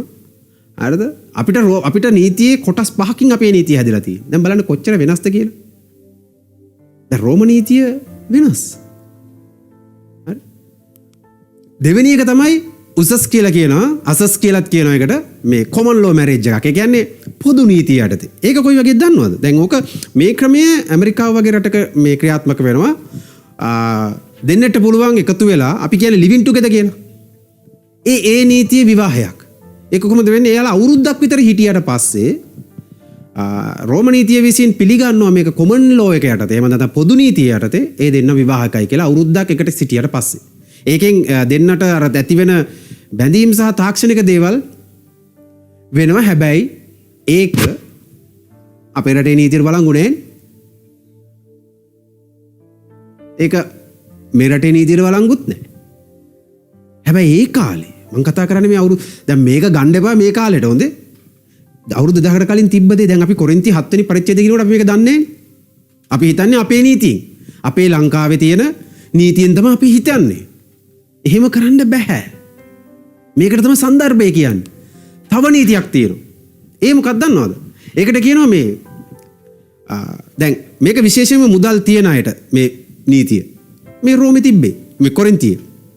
එයාලට පුළුවන් කෙනෙක් ණයව ඉන්නවා නම් මුදල් තියෙන පුද්ගලයෙක්ට ණය ගෙවන පිණිස එයාගේ දුවෙක් ඉන්නවා නම් විවාහ වෙන්න නෙමෙයි. අපි ඒකට කියනවා මේ අර ඒ කියන්නේ ඒ තැනත්තියත් එක්ක ලිංගික සම්බන්ධතාවයන් තබන්න පුළුවන්. කිසිම වැරද්දක් නැහැ. ඒක නීතියෙන් අවසර තියෙනවා. මොකද අර ණය ගෙවිලා යන පිණිස. ඒ ණය ගෙවුණා කියලා මේ වුණාට පස්සේ ඒ පුද්ගලයාට පුළුවන් ඒ ස්ත්‍රියව අතාරින්න. හැබැයි දැන් අර මම කියන මේ රිච් පුද්ගලයා එහෙම නැත්නම් පොහොසත් පුද්ගලයාට ඔබ දන්නවද? එයාට භාර්යාවක් ඉන්නවා. හැබැයි භාර්යාවක් දැනුවත්ව අර තාත්තත් දැනුවත්ව තමයි මේ දේ වෙන්නේ. හැබැයි රෝම නීතියෙන් ඒ කාලේ කොරින්තියේ ඒකට අවසර තියෙනවා. දැන් මේවට පිළිතුරු තමයි පාවුලුතුමා ලියලා තියෙන්නේ. අපි දන්නේ නැහනේ. එතුමා මේ විවාහය ගැන ලියනකොට මේවා ඔක්කොටම තමයි උත්තර දීලා තියෙන්නේ. දැන් මේ එක බෑග්ග්‍රවුන්ඩ් එකක් හොඳේ. මේක මම දන්නවා ඔබ අහලා තියෙනවද නැද්ද මම දන්නේ නැහැ. මේක තමයි රෝම නීතිය. මේක තමයි කොරින්තියේ තිබ්බ විවාහ නීති. තව නීතියක් තියෙනවා. Tent marriage. මේක හරි විකාරයක්. ඒ මොකක්ද දන්නවද? දැන් මේක අපි මේකෙදි කරන්නේ ඇත්තටම කියනවා නම් ඒ කාලේ වහල්ලු හිටියානේ. දැන් මම නම් ඒ වහලුන්ගේ අධිපතියා වහලු ගත්තම ගෑනු පිරිමි අපි කොට්ටාස් වලින් ගොඩක් වහලු ගන්නවා සල්ලි තියෙන අයට ගන්න පුළුවන්. මේ වහලු හිමියා මොකද කරන්නේ? මෙයාට පුළුවන් ඒ වහලු කාන්තාවක් සහ වහල් වැඩවසන පිරිමියෙක්ට ඒ කියන්නේ ඒ දෙන්නගේ ලිංගික සම්බන්ධතාවයෙන් ඇති වෙන දරුවෙක් හදාගෙන එයාට පුළුවන් ඒකත් වහල්කමට තමයි පැත් වෙන්නේ.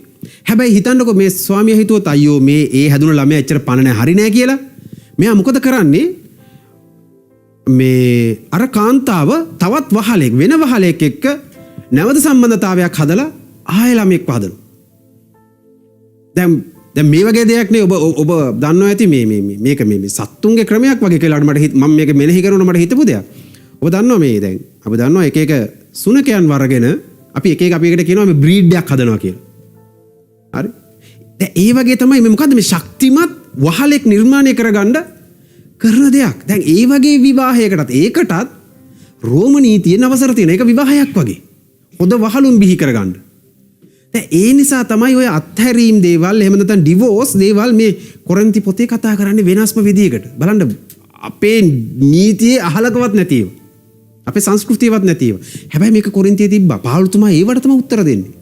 දැන් බලන්න පාවුලුතුමා අතකොට ලියලා තියෙන කාටද? ඒ කට්ටියට. අපි මොකද කරන්නේ? අපි ඒක ගෙඩි පිටින් ගත්තොත් එහෙම නැත්නම් අපිට කියලා ගත්තොත් මෙහෙම විවාහයක් අපි ගාව නැහැනේ. එතකොට කොහොමද ඒක සාර්ථක වෙන්නේ? ඒ නිසා ඔබ මෙනෙහි කරනකොට ඔබ ගිරවෙක් වගේ ගියොත් විශේෂයෙන්ම ඔබ ගුරුවරයෙක් නම් ඔබ බයිබල් එහෙම නැත්නම් ඔබ සභාපාලකයෙක් නම් මේ කිතාබ වැදගත් ඔබට. මොකද ඔබ ඔබෙන් ඉගෙන ගන්න බොහෝ සෙනගක් ඉන්නවා. එතකොට ඔබත් මෙහෙම ගිරවෙක් වගේ නම් ප්‍රශ්නයක් තියෙනවා එතන. ඒ නිසා තාම කල්පනාකාරී වෙන්න ඕනේ මේ සන්දර්භයේ දේවල්. මේ එක උදාහරණයක් විතරයි. හරි? බලන්න මේ පළවෙනි සතවර්ෂයේ වෙච්ච දේවල්, ලියවුණු දේවල් අපි මේ 21 වෙනි සතවර්ෂයේ කියවනේ. අපි බැලුවොත් දැන් එහෙම නැත්නම් අපේ පරණ ගිවිසුම එහෙම නැත්නම් යේසුස් වහන්සේ එන්න කලින් තිබ්බ ගිවිසුම. ඒක ඊට වඩා අවුරුදු තවත් සතවර්ෂ ගානකට එහා පැත්තෙන් ලියවෙච්ච එක. එතකොට කොච්චර වෙනසක් තියෙනවද? අද කියවන මම කොච්චර ગેප් එකක් තියෙනවද මේකට? එතකොට ඔබ කොච්චර කල්පනාකාරී වෙන්න ඕනද? ඔබගේ වේගය, ඔබ කියවන විදිය ඔබ කොච්චර වෙනස් කරගන්න ඕනද? මම නැවතත් අහනවා. ඔබ ගිරවෙක් වගේ කියවනවද? මොකද ඔබ වචනේ කියවන්න ඕනි මේ බයිබලයේ ඉන්න පුද්ගලයා වෙන්න නෙවෙයි. ඒ කිව්වේ ඔබ බයිබලයේ කතා කරන පුද්ගලයෝ ඉන්නවා. නම් වශයෙන් ඉන්නවා. ඒ පුද්ගලයා වෙන්න නෙමෙයි ඔබ වචනේ කියවන්න ඕනේ. මම ඔබට ඉස්සෙල්ලා කිව්වා. ඒයින් ලැබෙන ඒ මූල ධර්මයත් එක්ක ලැබෙන දෙයින් ඔබ වෙනස් වෙනවා මිසා ඒකේ තියෙන ඒ පුද්ගලයා යට කියපු දේවල් කරන්න නෙමෙයි ඔබට කියලා තියෙන්නේ. මොන වගේ දේවල්ද? බයිබලයේ කියනවා සබත් දවස පවත්වන්න කියලා. ඔබ අහලා තියෙනවද කාටද කිව්වේ? කවුද කිව්වේ? කවද්ද කිව්වේ? මොන ස්ථානේද? ඔබේ ජන කොටසට අයිතිද? උන්ට කියනවා බැටළුවෙක් මරලා පූජා කරන්න කියලා. කාටද කිව්වේ? යුදාවංශයට. දැන් ඒකෙන් මම ගන්න ඕනේ මූලධර්මය මොකද්ද? ඒකෙන් මට ඇති වෙන දේ මොකද්ද? ඒකෙන් කියන්නේ මමත් ගිහිල්ලා හිතේ කරන්න ඕනේ කියලා. ඒකෙන් කියන්නේ මොකද්ද? ඒකෙන් මට කියන්නේ ඒ සතා විඳවන වේදනාව වගේ වේදනාවක් තමයි නුඹ මරණයේ වේදනාවක් නුඹ විඳින්න තිබ්බේ. හැබැයි ඒක අපි ක්‍රිස්තුස් වහන්සේත් එක්ක සංසන්දනය කරලා ගද්දී අපි දන්නවා උන්වහන්සේ වේදනාව විඳලා අපි උමුදවලා තියෙනවා. ඒක තමයි ඒකේ මූල ධර්මය. හරි මේ උදාහරණ මම කියන්නේ ඔබට තේරුම් ගන්න පහසු වෙන්න. මොකද ඔබ රෝමවරයෙක්වත් ඔබ කොරින්ති පිලමොන් යුදෙව්වෙක් තිමෝති බයිබලයේ ඉන්න මේ කිසිම කෙනෙක් ඔබ නෙමෙයි. ඒ කාලේ ජීවත් වෙච්ච කෙනෙකුත් නෙමෙයි. ඔබ මුහුණ දෙන්නේ ඒ අය මුහුණ දීපු වගේ සමගාමී සමාන්තර ප්‍රශ්න. ඒකම නෙමෙයි. අපි එකට කියනවා මේ මොඩල් ප්‍රොබ්ලම් එකක් කියලා. ඒක මොඩල් එකක්. හරි? මේකෙන් ඔබට පෙන්වන්නේ මොනවද දන්නවද? දෙවියන් වහන්සේ කවුද? උන්වහන්සේ කවුද කියන එක තමයි ඔබට පෙන්වන්නේ. ඒකෙන් කියන්නේ ඔබ මේ දේවල් කරන්න ඕන කියලා. ගොඩක් අයගේ මත තියෙනවා අර කෑම කන්න හොඳ නැහැ, මේක කන්න හොඳ නැහැ. අපි මේවා කරන්න ඕනේ, සබත් දවස කරන්න ඕනේ. මේ නිකායන් වලට බෙදලා සභාවන් වල විකාර කරගෙන යනවා. හැබැයි තේරුම් ගන්නෑ කාටද කිව්වේ, කවද්ද කිව්වේ, මොකටද කිව්වේ, කොහෙදද කිව්වේ? ඔබට කිව්වේ අපිට කරන්න නෙමෙයි ඒක. හැබැයි ඉතින් මම එක වෙලාවකට අහනවා එකෙන් ප්‍රශ්න මේ සෑහෙන දේවල් අපේ කට්ටිය කරන්න හදනවා. හැබැයි එක්කෙනෙක්වත් කතා කරන්නේ නැහැ චර්මච්ඡේදනය කරන එක ගැන. ඒක ඕනේ නැහැ කියනවා. අනිත් දේවල් කරන්න හදනවා. ඇයි අපිට නෙමෙයි කිව්වේ? ඒක වෙන අයට කිව්වේ. හැබැයි අපි වෙනුවෙන් කියලා තියෙන්නේ. ඒක වෙන අර්ථයක්, ඒක වෙන දෙයක් තියෙන. අපි වෙනුවෙන් කියලා තියෙන්නේ. එතකොට අපි ගන්න ඕනේ ඒකේ මූල ධර්මය. ඒකේ මොකද්ද මම වෙන්න ඕනේ? ඒක තමයි අපි මෙනෙහි කරන්න ඕනේ. මේ ප්‍රශ්න වලට හේතුවයි දන්නවද? මම මේ ප්‍රශ්න වලට දැන් මෙහෙම ඇති වෙන්න හේතු කාරණා කීපයක් තියෙනවා. මොකද ඒ කාලේ මේ අපි දන්නවා කතෘවරු 40කකින් තමයි මේ බයිබලේ ලියලා තියෙන්නේ. හරි?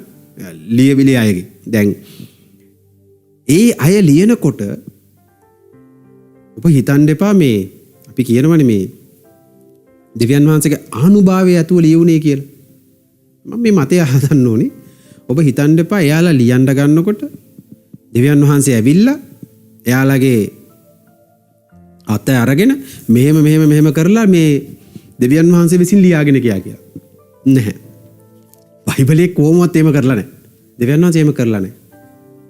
එයාලා පාවුල්තුමා ලූක්තුමා මේක ලියන්න ගන්නකොට සාමාන්‍යයෙන් මේසයක් උඩ ඉඳගෙන එයාලා ලියන්න ගන්නවා එච්චරයි. වෙන මුකුත් වෙන්නේ නැහැ. එයාලා ලියනවා.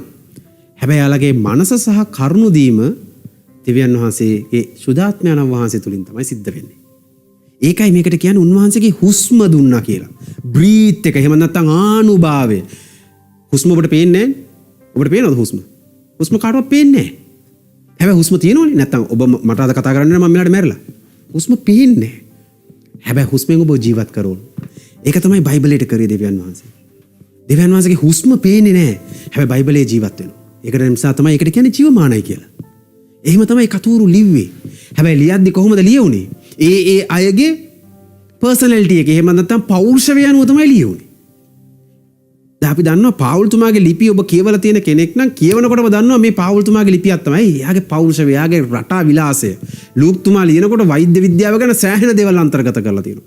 මතේවුතුමා ලියනකොට එයාගේ ගණන් කිරීමේ කලාව එහෙම නැත්නම් ගණනය කිරීම සෑහෙන අංක ගණිතය හරියටම ලියන නයි. ටැක්ස් කලෙක්ටර් කෙනෙක්.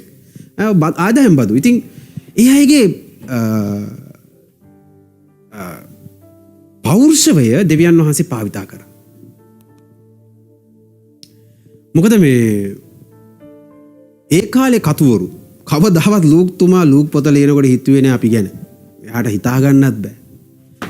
අපි එයා කන්ඩිෂන් වාහනවල දැන් මෙහි රටේ එයා කන්ඩිෂන් බස් ස්ටොප්ස් තියෙනවනේ.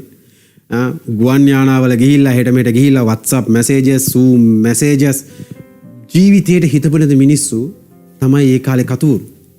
එතකොට බලන්න කොච්චර වෙනසක් තියෙනවද අපි හිතන විදිය සහ ඔවුන් හිතපු විදිය. අපි කොච්චර සැලකිලිමත් වෙන්න ඕනද? බයිබලය හම්බුන ඵලියට බයිබලය කියවනකොට ඔබ කොච්චර සැලකිලිමත් විය යුතුද? ඔබකින් කල්පනා කරලා බලන්න. ඔබ දන්නවද යේසුස් වහන්සේගේ කාලේ ළමෙක් ඉගෙන ගත්ත විදිය. යුදෙව්වෙක් ඉගෙන ගත්ත විදිය හරි වෙනස්. අපි ඉගෙන ගන්නවා වගේ නෙමෙයි. එයාලා පිරිමි ළමෙක් නම් සිනගෝගේ තමයි ඉගෙන ගත්තේ. හැබැයි ගෑල් ළමෙක් නම් ඉගෙන ගත්තේ තමන්ගේ අම්මගෙන්. අම්මා ඉගෙනගෙන නැත්තම් ප්‍රශ්නයක්. ඉතින් අම්මා ඉගෙනගෙන තිබ්බොත් ගෑල් ළමයා ගෙදර තමයි ඉගෙන ගන්න. පිරිමි අය තමයි සිනගෝගයට ගිහලා ඉගෙන ගන්න. කොහොමද එයාලා ඉගෙන ගත්තේ? දේව වචනේ මතක තියාගෙන. මෙහෙම පොත් නෑ. මුකුත් නෑ. දේව වචනේ කටපාඩමින් තියාගෙන තමයි එයාලා ඉගෙන ගත්තේ. ඒක එයාලගේ ප්‍රාථමික අධ්‍යාපනයේ ක්‍රමය. හැම කෙනෙක්ගේම ඉගෙන ගැනීමේ ක්‍රමය මොකද්ද? කටපාඩමින්. ඒ කියන්නේ කොහොමද? රබ්බිවරයා එහෙම නැත්නම් ගුරුවරයා ඉන්නවා ඉඳගෙන සිසුන් ඉස්සරහින් ඉන්නවා. ඇත්තටම සිසුන් වටේ ඉන්නේ. සාමාන්‍ය රබ්බිවරයෙක් උගන්වනකොට දැන් අපේ ක්‍රමයට තමයි මම මෙහෙම ඉඳලා මෙතන ඉන්නවා නම් ඉස්සරහා ඉදිරියේ ඉන්නේ. දැන් ඒක තමයි අපේ ක්‍රමය. හැබැයි උන්ගේ ක්‍රමයට වඩා වෙනස්. කොහොමද? රබ්බිවරයා මැද ඉඳගෙන ඉන්නවා. ශිෂ්‍යයන් වටේ ඉන්නවා. හරි? ශිෂ්‍යයන් වටේ ඉඳගෙන තමයි ඉගෙන ගන්න. කොහොමද රබ්බිවරයා කරන්නේ? එයා එක කොටසක් කියවනවා දේව වචනේ. එතකොට අලුත් කිවිසුමක් නැහැ. තිබ්බේ පරණ කිවිසුමේ ටනාක් එකේ මම ටෝරා තමයි ඒවා තමයි තිබ්බේ.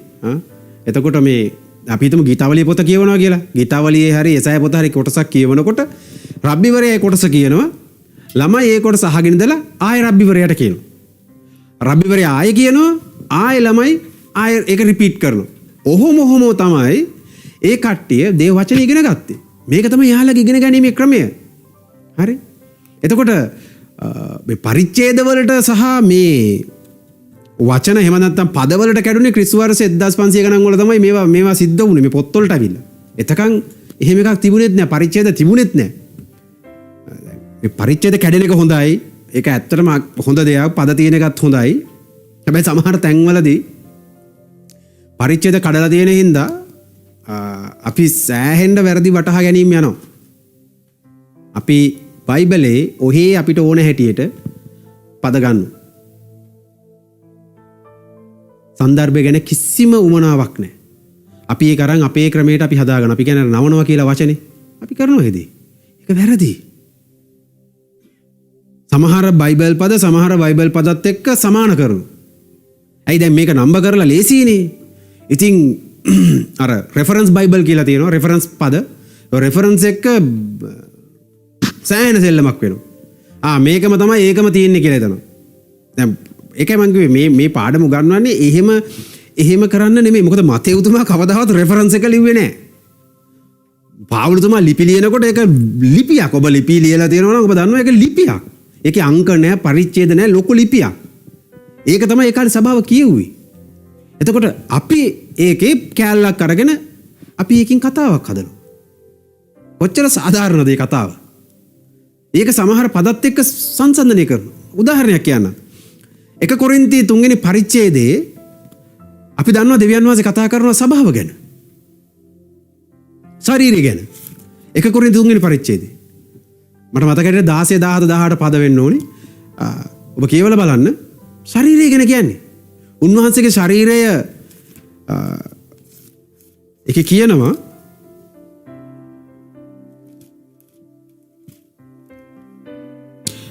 තුනේ 16 නුඹලා දෙවියන් වහන්සේගේ මාලිගාව බවද දෙවියන් වහන්සේගේ ආත්මයන් වහන්සේ නුඹලා තුල වාසය කරන බවද නොදනිව්. යමෙක් දෙවියන් වහන්සේගේ මාලිගාව නාස්ති කරන්නේ නම් දෙවියන් වහන්සේ හෝ නාස්ති කරනසේක. මක් නිසාද දෙවියන් වහන්සේගේ මාලිගාව සුද්ධය? ඒ මාලිගාව නුඹලායි. දැන් මොකක්ද හිතෙන්නේ? මේ දෙවියන් වහන්සේ මගේ ශරීරය ගැන කතා කරන්නේ. උන්වහන්සේ මේ මගේ ශරීරය විනාශ වෙන්න දෙන්න හොඳ නැහැ. ඒ ගැන තමයි කතා කරනවා කියලා හිතන්නේ. මේකට හා සමානව මොකක්ද ඊට පස්සේ? මීහා සමානවම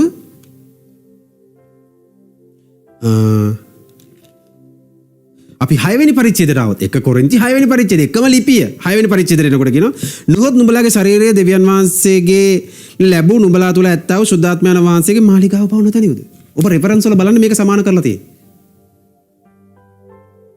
අපි හිතන්නේ මේ දෙකම එකයි කියලා. වැරදි. ඔබ තුන්වෙනි පරිච්ඡේදයේ මුලින් ඉඳන් කියවගෙන ආවොත් ඔබට තේරෙනවා මේ කතා කරන්නේ සභාව ගැන කියලා. සභා ශරීරය ගැන. නුඹලා කියනකොට ඒ මට පෞද්ගලිකව නෙමෙයි. මේ කතා කරන්නේ සභා ශරීරය ගැන.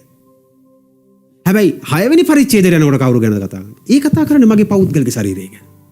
එතන කතා කරන්නේ වෛශ්‍යාකම ගැන. හැබැයි අතන කතා කරේ සභාව ගැන. ගොඩක් අය හිතනවා යමෙක් දෙවියන් වහන්සේගේ මාලිගාව නාස්ති කරන්නේ නෑ 3 වෙනි පරිච්ඡේදයේ. ගොඩක් අය හිතන්නේ මේ අපේ ශරීරය නාස්ති කරන නෑ දෙවියන් වහන්සේගේ බයිබලයේ සන්දර්භය එක්ක හරියට ගත්තොත් කියන්නේ මොකද්ද මේ? සභාවට වින කරන, සභාවට විරුද්ධව, සභාවේ කැරලි කෝලාහල ඇති කරන, සභාවේ එක්සිට් වීමට බාධා කරන කවරෙක් නමුත් දෙවියන් වහන්සේ ඔහුව නාස්ති කරනවා කියලා කියන්නේ. නාස්ති කරලා දානවා. හොයාගන්න බැරි වෙනවා. අපි කියන්නේ අපත් නැහැ කියලා. ඒ වගේ. දැන් මේක කවදාවත් අපිට එළියට එන්නේ නැහැ. මොකද මේක අපේ ශරීරය කියලා ගත්තොත්. ඇයි මේ කොටස අපි විතර 3 16 17 ගත්තොත් වෙනම එළියටම හොම ඔබට පේන්නේ නැහැ මේ කාටද කියන්නේ මොකටද කිව්වේ මොකක්ද මේකේ සන්දර්භය. ඇයි ඔබ කිරවෙක් වගේ මේක කියවනවා. ඊට පස්සේ ඔබ පස්වෙනි හරි සිම්පල් අහන්න ඕන එක ප්‍රශ්නය මම නම් අහුව එක ප්‍රශ්නයයි. මෙතන කියව එකම ඇයි පාළුතුමා මෙතන ආයි කියන්නේ. 3 වෙනි පරිච්ඡේදය කියප එකයි 6 වෙනි පරිච්ඡේදය කියන්නේ. මොකටද කියන්නේ එහෙම? එක පාරක් දෙපාර ලියන්න. දෙකක්. දැන් අපි වේගෙන් කියවුවොත් මේව අහුවෙන්නේ නැහැ. ඒක නිසා තමයි කියන්නේ මෙනෙහි කරන්න. බයිබලය මෙනෙහි කරන්න. ඒක තුල ගිලෙන්න, ඒක තුල ඒක තුල ගිලිලා ඉන්න.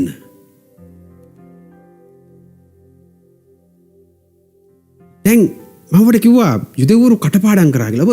ඔබ බලන්න යේසුස් වහන්සේ ගොඩක් දේවල් කතා කරනකොට කතා කරේ මේ ගීතාවලිය පොතෙන් කතා කරා. යසය පොතෙන් සමහර කොටස් කියවුවා. හැබැයි උන්වහන්සේට ප්‍රශ්න සහ විවාද දෙනකොට උන්වහන්සේ කොහෙන්ද ගත්තේ?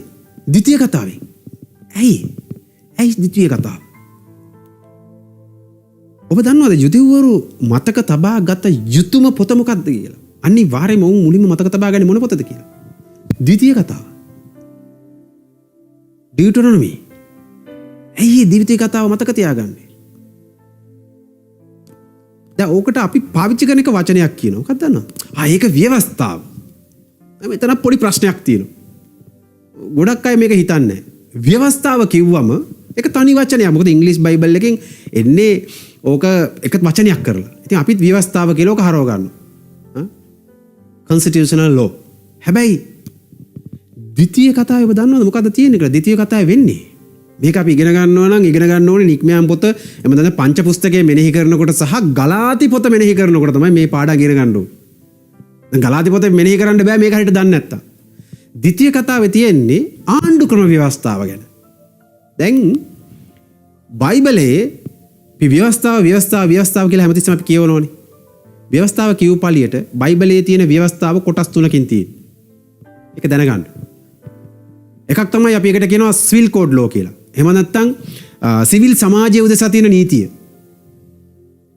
ඒක කොයි කාලෙද ඇති උනේ? කාන්තාර ගමනේ. ඇයි ඒ? ටෙන්ට් එකක් එක්ක හතර වටේ යනවා. ටෙන්ට් එකක් එක්ක කාන්තාරය යනවා.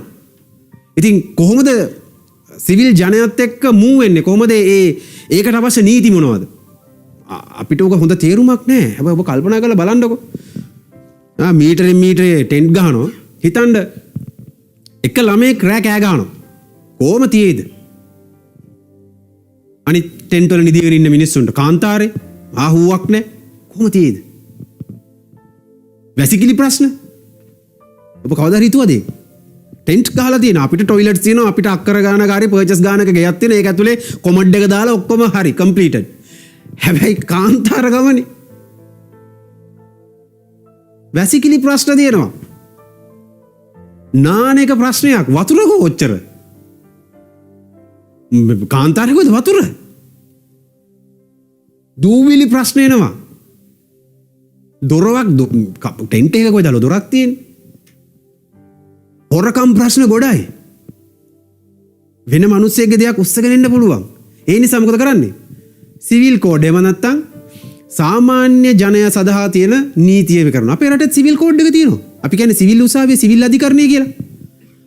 ඒකෙදි වෙන්නේ මොනවද? ඒකේ වෙන නීතිය වෙනස්. දැන් අපේ රටේ ව්‍යවස්ථාවෙත් උක තියෙනවා කොටස. දැන් අපි ව්‍යවස්ථාව කිව්වම අපිට මේ ඔක්කොම එකයි. නෑ ව්‍යවස්ථාව කිව්වම ඒකේ කොටස් තුනක් තියෙනවා. ප්‍රධාන කොටම. ඊට පස්සේ තමයි කන්ස්ටිටියුෂනල් ලෝ කියලා ඉන්නේ. ආණ්ඩුක්‍රම ව්‍යවස්ථාව. ඒක ඇති වෙන්නේ කොයි වෙලේද? ද්විතීය කතාව ලියවෙන්නේ කොයි වෙලේද? ද්විතීය කතාව ලියවෙන්නේ අවුරුදු 40ක කාන්තාර ගමන ඉවරෙන්න යනකොට යොසුවට බාර දීලා යන්න යනකොට ඔන්න මෝසෙස් ද්විතීය කතාව ගැන කතා කරනවා. ඒකෙදි මොකද්ද කරන්නේ? ආණ්ඩුක්‍රම ව්‍යවස්ථාව. ඇයි ඒ? දැන් ටෙන්ට් කලාව ඉවරයි. දැන් මොකද්ද? දැන් රටක් ඔබට ලැබෙන්න යනවා. දැන් රටක් පාලනය කරන්න ඕනේ. අපේ ආණ්ඩුක්‍රම ව්‍යවස්ථාව මේ දවස්වල ගිය දවස් ටිකේ හොඳටම කතා කරානේ ලංකාවේ. ආණ්ඩුක්‍රම ව්‍යවස්ථාව. ඊට පස්සේ මොකද තියෙන්නේ? ඊට පස්සේ තියෙනවා ක්‍රිමිනල් ලෝ කියලා. එහෙම නැත්නම් අපරාධ නීති සංග්‍රහය. අපේ රටේ තියෙනවා. අපරාධ සඳහා වෙනමම උසාවි තියෙනවා. ඒකේ විසඳන ක්‍රමයක් තියෙනවා. ඒක තියෙන්නේ මොකේද බයිබලයේ? ලෙවි කතාවේ. ඒකේ තමයි තියෙන්නේ පූජාවන් ගැන. දැන් එතකොට ඔබ කවදා හරි හිතුවද ගලාධිපතින් කියනකොට ව්‍යවස්ථාව අහෝසි කියලා? මොන ටිකද අහෝසි උනේ? මොනවද අහෝසි උනේ? මොකද්ද යේසුස් වහන්සේ අහෝසි කරපු ව්‍යවස්ථාව? ඔබ කවදා හරි හිතුවද? මේක ලොකු පාඩමක්. ඒකට මට වෙනම ඒකට සෑහෙන කාලයක් යනවා. මම කතා කරන්න ආවේ ව්‍යවස්ථාව ගැන. මට ඕනේ මේක පෙන්වන්න. මේ වගේ දේවල් මේ බයිබලයේ තියෙනවා. එහෙම තමයි මේක ලියුනේ.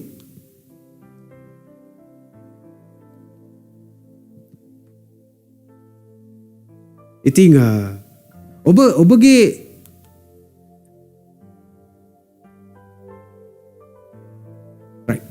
ඒ නිසා අපි දැන් බලමු. ඔබට කාරණා 8ක් ගැන උගන්වන්න යනවා. ඊටම කෙටියෙන්. හරි. කාරණා කීපයක්. ඒ කට්ටිය හිතපු. එහෙම නැත්නම් මේ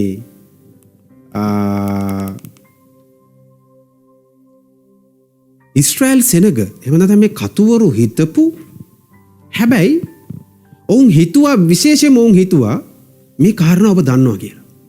මේ කාරණා ඔබ දන්නවා කියලා. හැබැයි අවුරුදු 2000කට විතර පස්සේ එහෙම නැත්නම් සතවර්ෂ ගානකට පස්සේ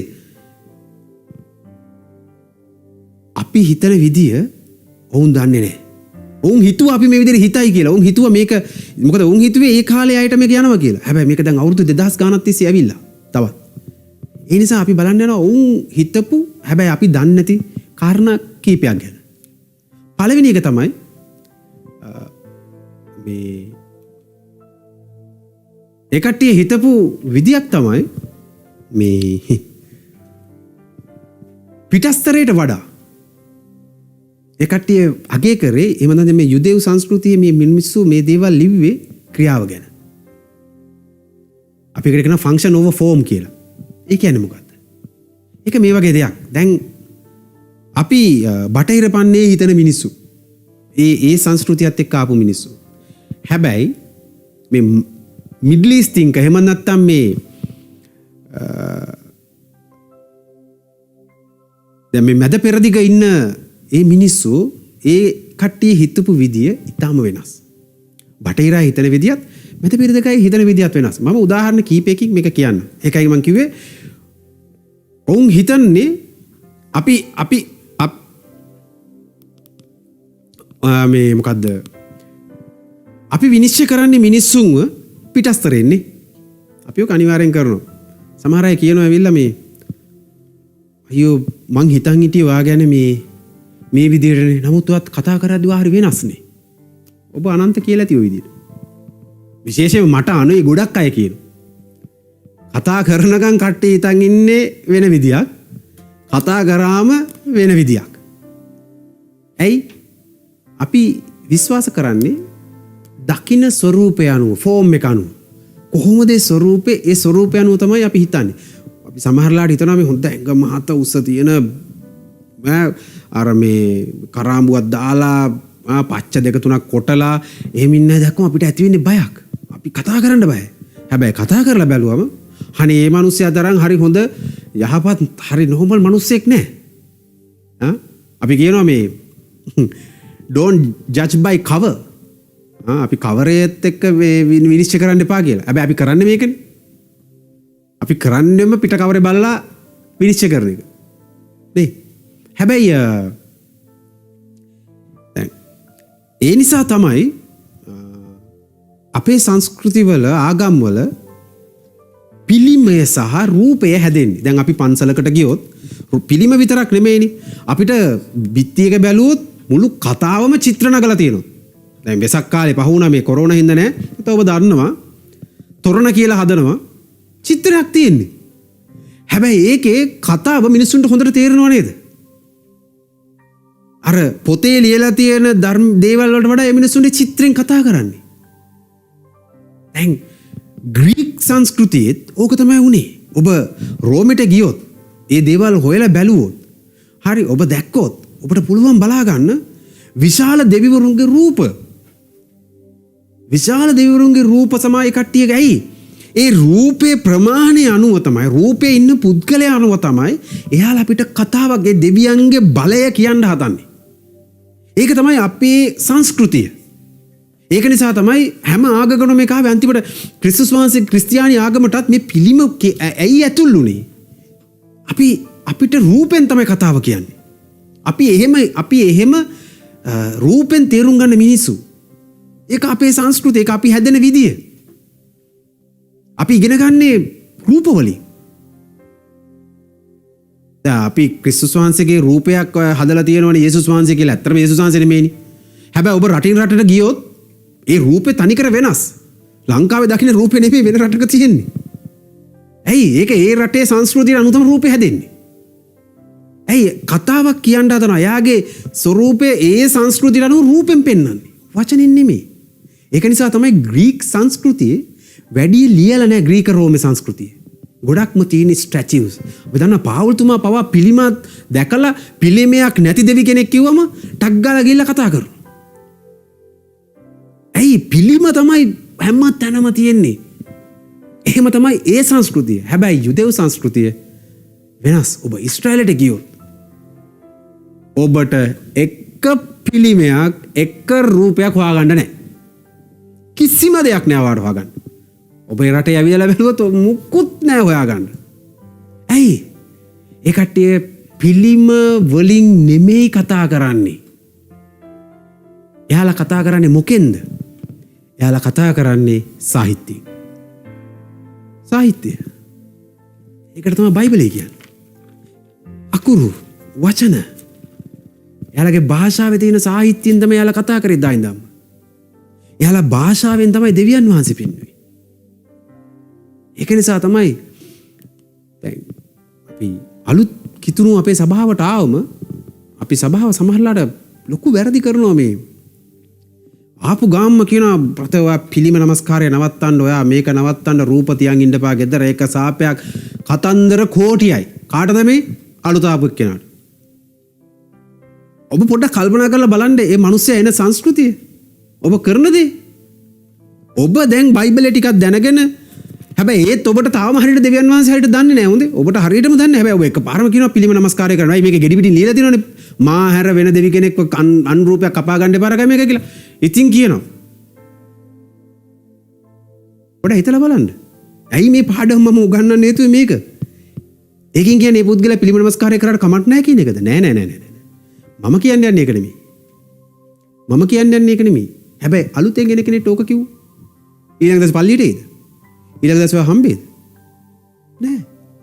එයා අවුරුදු ගාණක් හැදුන වැඩුන සංස්කෘතිය ඔබ කියනවා එක දවසෙන් නතර කරන්න කියලා. ඒක මේ මිනිස්සයා බලෙන් ගත් එකක් නෙමෙයි. ඒක ඉබේ යත් එක්ක වර්ධනය වෙච්ච දෙයක්. එයාගේ මනස, එයාගේ ඇස් කියවීම ඔක්කොම ඇදිලා තියෙන මේ විදියට. එතකොට ඔබ කොතරම් පරීක්ෂාකාරී වෙන්න ඕනද සුභාරංචියේදී? ඒක හිතා වැදගත්. ඔබ හිතලා බලන්න. ඔබ සේවය කරනකොට ඔබගේ උත්තර කොහොමද කියන එක. හරි? ඒ මනුස්සර එකපාර ආපු ගමන් බයිබලය කියවන්නේ ඒ මනුස්සර පුරුදු නෑ සාහිත්‍යයෙන් ඉගෙනගෙන. ඒ මනුස්සර පුරුදු රූපෙන් ඉගෙනගෙන. එතකොට හිතා ගන්න සුභාරංචියේදී අපි ඉන්නේ අන්ත දෙකක. ක්‍රිස්තියානි අපි සහ අනිත් නොහැදිලිවන්තයා සහ එමෙතන අලුත ආපු කෙනා. එතකොට මේ සාහිත්‍යයේ කතා කරන නොපෙනෙන දෙවියන් වහන්සේ වෙතට ගේන්න අර පුරුදු වෙච්ච මනුස්සය ඔබ සභාවට කොච්චර වගකීමක් තියෙනවද? ඒකයි කියන්නේ මේක ගිරවෙක් වගේ කියවන්න එපා. මේක ඔබ විමසලා එහෙම නැත්නම් මේක ඔබ මෙනෙහි කරන්න ඕන දෙයක්. මොකද පිළිම නමස්කාරය අම්මෝනිවරු ඔය කානානිවරු කරපු දේවල්. හැබැයි ඊශ්‍රායෙල් වරු සාහිත්‍යයෙන් අපි හිතන්නේ හැම වෙලේම ස්වරූපයෙන්. හැබැයි ඔවුන් හිතන්නේ යුදෙව්වරු හිතන්නේ හැම වෙලේම ක්‍රියාවෙන් ෆන්ක්ෂන් එකකින්. අපි හිතනවා දැක්කම කොයි වගේද කියලා. හැබැයි බයිබලයේ ලියපු අය ඒක ක්‍රියාවෙන් තමයි දැක්කේ. ක්‍රියාවෙන් තමයි පෙන්වුවේ. අපි දෙවියන් වහන්සේ ගැන කියනවා ගොඩක් දේවල්. උන්වහන්සේ සර්ව බලධාරී, උන්වහන්සේ සර්වවාසී, ගොඩක් දේවල් අපි දෙවියන් වහන්සේ ගැන කියනවනේ. අප බදන්නවත් යුදෙව්ව කොහොමද දෙවියන් වහන්සේ ගැන කියන්නේ? ඔවුන්ට දෙවියන් වහන්සේ හරියට නිකන් කන්දක් වගේ. කන්දක් වගේ. ඒ කන්ද මුදුනේ තියෙන වලාකුළ තමයි උන්වහන්සේ දෙවියන් වහන්සේ. කන්දත් සමග තියෙන වලාකුළ. උන්වහන්සේ වැහිලා. ඒ කියන්නේ මොකද්ද? ඒකෙන් කියන්නේ වලාකුළට පහලින් ඇති දේවල් ගැන ඔයාට කියන්න පුළුවන්. යුදෙව්වරු කියනවා ඒක. හැබැයි ඔවුන් දන්නේ නැහැ වලාකුළට ඉහළින් ඉන්නේ මොකද්ද කියලා. වලාකුළට ඉහළින් මොනවද තියෙන්නේ කියලා කියන්න දන්නේ නැහැ. හරි. ඒ නිසා තමයි කියන්නේ දෙවියන් වහන්සේ. කොහොමද කියන්නේ? මම තමයි ඔයාව ඊජිප්තුවේ මුදාගත්ත දෙවියන් වහන්සේ. ඇයි ඒ ක්‍රියාව පෙන්වන්නේ දෙවියන් වහන්සේ?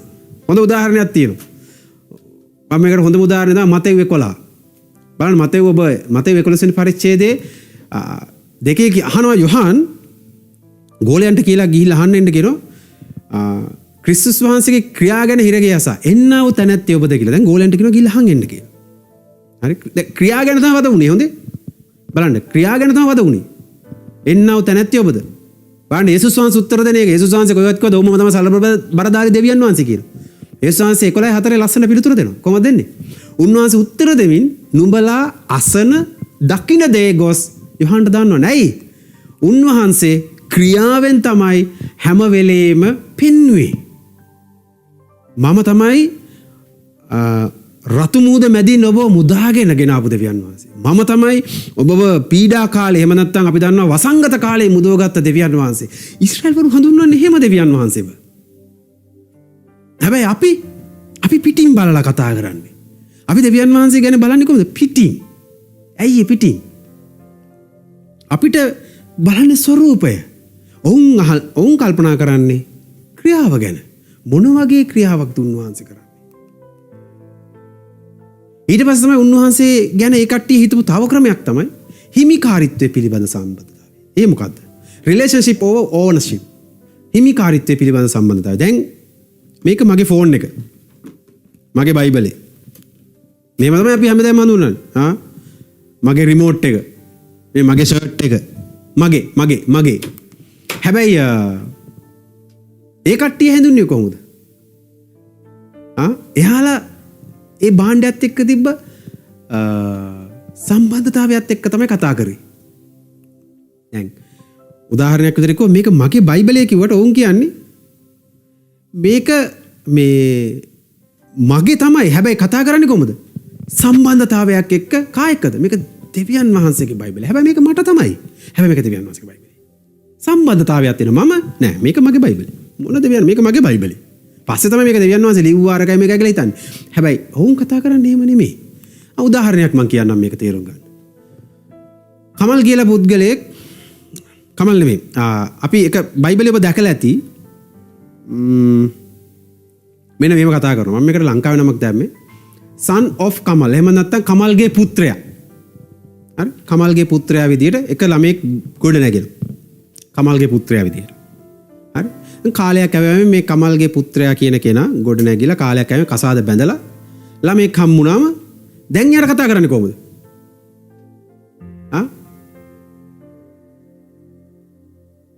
දැන් කතා කරන්නේ father of රංජිත්. එහෙනම් රංජිත් නැමැති දැන් පුතා හම්බෙලා දැන් කොහොමද? තාත්තගේ වාසකමෙන් තමයි දැන් අර ළමයාගේ නමින් තමයි දැන් කතා කරන්නේ තාත්තට. father of Ranjith. කලින් කතා කරේ son of කමල්. එහෙම නැත්නම් කමල්ගේ පුත්‍රයා. දැන් කතා කරන්නේ රංජිත්ගේ තාත්තා. හැබැයි එයාගේ ඇත්ත නම කසුන්.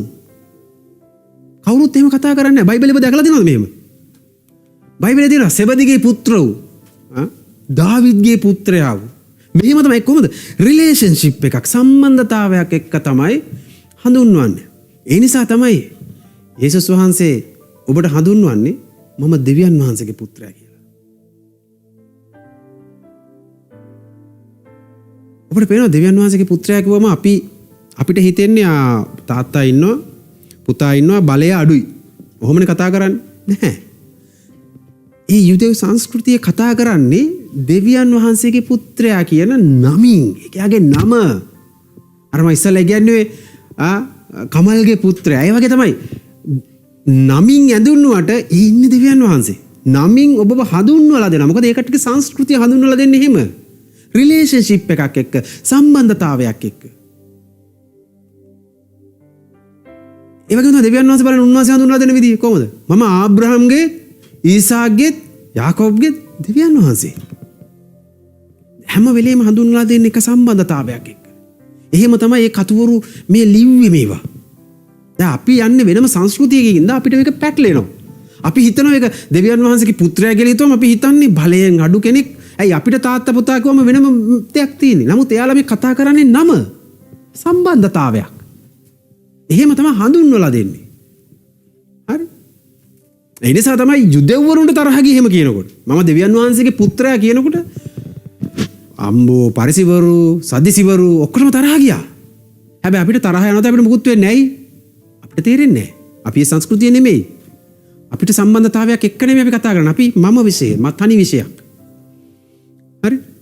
ඒ වගේම තමයි මේ යුදෙව්වරු හිතන්නේ පෙළපතක් විදියට. එහෙම නැත්නම් ට්‍රයිබල් එකක්, ගෝත්‍රයක් විදියට.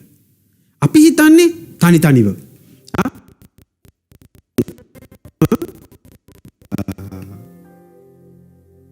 බයිබලයේ කියනවා මේ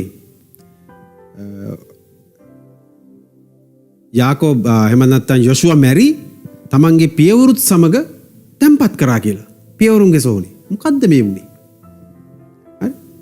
ඇයි එහෙම කරන්නේ? දැන්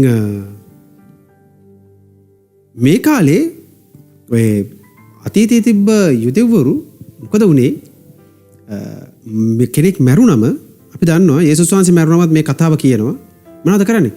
තෙල් ආලේප කරලා අපි කියන සුවඳ ලාටු එහෙම නැත්නම් එහෙම කරලා ගොඩක් දේවල් කරලා රෙද්දකින් ඔතනවා. ඔතලා කොහෙද කරන්නේ? ටූම්බ් එකේ. එහෙම නැත්නම් අර ගල්ලෙන ඒ ලෙන ඇතුලේ තැම්පත් කරනවා. ඒක තමයි කට්ටිය කරේ. මොනවද මේ ආලේප කරන්නේ? තෙල් සමග ගොඩක් මේ කොළ ಜಾති තමයි. ඒ කියන්නේ සාමාන්‍ය පත්‍ර ඒ කට්ටියගේ විශේෂ තෝරගත්ත ඒ දේවල් තමයි තැම්පත් කරන්නේ. ඇයි දන්නවද එහෙම කරන්නේ? සාමාන්‍යයෙන් ඔබ පත්‍රයක් ඔබගේ මේ අතේ තියලා ඔබ වහගෙන හිටියොත් ඔබ මේ කාලයක් වසලා තිබ්බොත් ඔබ ඒක අයින් කරාට පස්සේ ඔබට බලන්න පුළුවන් ඒ පත්‍රයත් මැරිලා ඒ පත්‍රයේ එහෙම නැත්නම් කොලේ තියෙන පාර ඔබගේ අතේ වදිනවා. ඔබගේ හැමත් ඒකම මැරිලා. ඊටාම ඉක්මනින් වෙනවා. මේක තමයි පාවිච්චි කරන්න යාලා. අයියේ මේ කොළ දාන්නේ මේ දේවල් දාන්නේ මොකටද මේවෙන් ආලේප කරන්නේ? මේ හැම ඉක්මනින්ම දිරලා යන්න. මාස 18කට පස්සේ උන් ඉතුරු වෙන ඇටකටු විතරයි. මොකද උන් කරන්නේ මේ ඇටකටු ටික අරගෙන එකට අරගෙන අර පිය තමන්ගේ තාත්තා වලලපු ඒ වලලපුනේ මේ කට්ටියක වෙනම තියෙනවා ඒරියා එකක්. ඒක ඇතුළට මේ ඇටකටු ටිකක් දානවා. හමක් නැහැ. ඇටකටු ටික තමයි තැම්පත් කරන්නේ. තාත්තගේ ඇටකටු ටිකක් තියෙනවා, පුතාගේ ඇටකටු ටිකක් තියෙනවා. එහෙම තමයි යාළගේ ක්‍රමය. හැයි ගෝත්‍රයක් විදිහට, පවුලක් විදිහට තමයි හිතන්නේ. හැබැයි ග්‍රීකවරු ආවට පස්සේ කිව්වා එහෙම බෑ. තනි තනි වලවල් ඕනි, තනි තනි පෙට්ටි. අපි යන්නේ සංස්කෘතියට. දැන් අපි තනියෙන්. අපිට කියලා වෙනම තියෙනවා වලක් ස්ථානයක්. එහෙම තමයි ඒ සංස්කෘතිය ආවේ. හැබැයි යුදෙව් සංස්කෘතිය එහෙම නෙමෙයි. මේක ලියපු සංස්කෘතිය එහෙම නෙමෙයි. හරි? දැන් ඒ වගේම තමයි ඒ කාලේ හිටියා. දැන් ඔබ අපි එකට කියනවා සැප ඉඳාමි. එහෙම නැත්නම් මේ ඒක මේ අපේ ක්‍රමයට ගත්තොත් නම් මරාගෙන මැරෙන සංවිධානයක් වගේ තමයි. මොකද්ද මේ පුද්ගලයා කරන්නේ? මේ පුද්ගලයා කරන්නේ දැන් ඒ කාලේ තියෙනවා නම් පවුරු මේ තැනත්තා ගිහිල්ලා මේ පවුරු ගාව පවුර ෆවුන්ඩේෂන් එක තියෙනවනේ. ඒ හරිය හාරනවා. එයා ෆවුන්ඩේෂන් එක හාරනවා. ඒක එක්කෙනෙක් නෙමෙයි කීප දෙනෙක් ගිහිල්ලා මේ කරනවා. දැන් එහෙම හාරනකොට හමුදාව පවුර උඩ ඉන්න හමුදාව උඩ බලන් ඉන්නවද? නෑනේ. එයාලා මොකද කරන්නේ? එක එක තෙල් වාජන තෙල් රත් කරපුවා ගිනි තියලා ගල් පෙරලලා මොකද කරන්නේ? අර මිනිස්සුන්ව මරනවා. හැබැයි අර පුද්ගලයා සැප කියන පුද්ගලයා ගිහිල්ලා එක හාරන නිසා මේ ෆවුන්ඩේෂන් එක හෙලවෙනවා. එතකොට එළියේ ඉන්න හමුදාවට ඊටාම ලේසි ඇවිල්ලා මේ බැම්ම කඩන්න. ඇයි? ෆවුන්ඩේෂන් එක හාරලා. ඉතිං දැන් ඔබ බලන්න පුළුවන් ඉතින් මොකද්ද මේකේ තේරුම? ඒකෙන් එහෙම ඉදිරිපත් වෙන පුද්ගලයා ඔබ දන්නවද? ඒ කට්ටිය පවුලට ගෞරවයක්. එහෙම විදිහට තමයි කට්ටිය හිතන්නේ. ඔබ දැකලා තියෙයි අරාබි ළමයි දැන් මේ යුද්ධ කාලේ ඔබ බලන්න මේ ඇති වුණාම එයා ලැබිලා යුද්ධ ටැංකිය වලට ගල් ගහනවා, ආමි එකට ගල් ගහනවා, වෙඩි තියන්න හදනවා, බෝම්බ තියන්න හදනවා. කොහොමද ඒ වෙන්නේ? කොහොමද ඒ වෙන්නේ? ඇයි එයාලා හිතන්නේ අපි වගේ තනිව නෙමෙයි. එයාලා හිතන්නේ එක පවුලක් විදියට, එක පවුලක ගෞරවයක් විදියට. බලන්න එයාලගේ අම්මා මොකද කරන්නේ? අම්මා කරන්නේ ළමයාට කෑම අරන් යවනවා. ඇයි? ඒක ගෞරවයක්. හරි?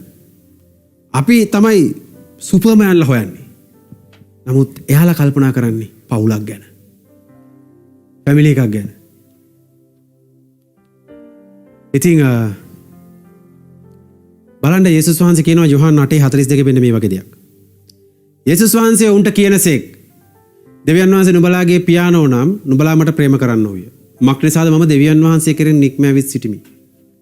මගේ කැමැත්තෙන් මා ආවා නොව උන්වහන්සේ මා එව්සේක. හරි? මොකද්ද කියන්නේ? යේසුස් වහන්සේ උන්ට කියනසේක් දෙවියන් වහන්සේ නුඹලාගේ පියාණෝ නම් නුඹලා මට ප්‍රේම කරන්නෝය. මක් නිසාද දෙවියන් වහන්සේ කෙරෙන් නික්ම ඇවිත් සිටිමි. මාගේ කැමැත්තෙන් මා ආවා නොව උන්වහන්සේ මා එව්සේක. බලන්න කියන විදිය. මගේ කැමැත්තෙන් නෙමෙයි මම ආවේ.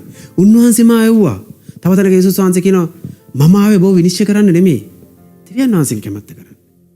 ඇයි හැම වෙලෙම පියාණන් වහන්සේගේ ඇයි හැම වෙලෙම පවුල ගැන තමයි උන්වහන්සේ කතා කරන්නේ. උන්වහන්සේගේ ෆැමිලි එක ගැන තමයි කතා කරන්නේ. එහෙම තමයි කට්ටිය හඳුන්වලා දෙන්නේ. ඒ වගේම තමයි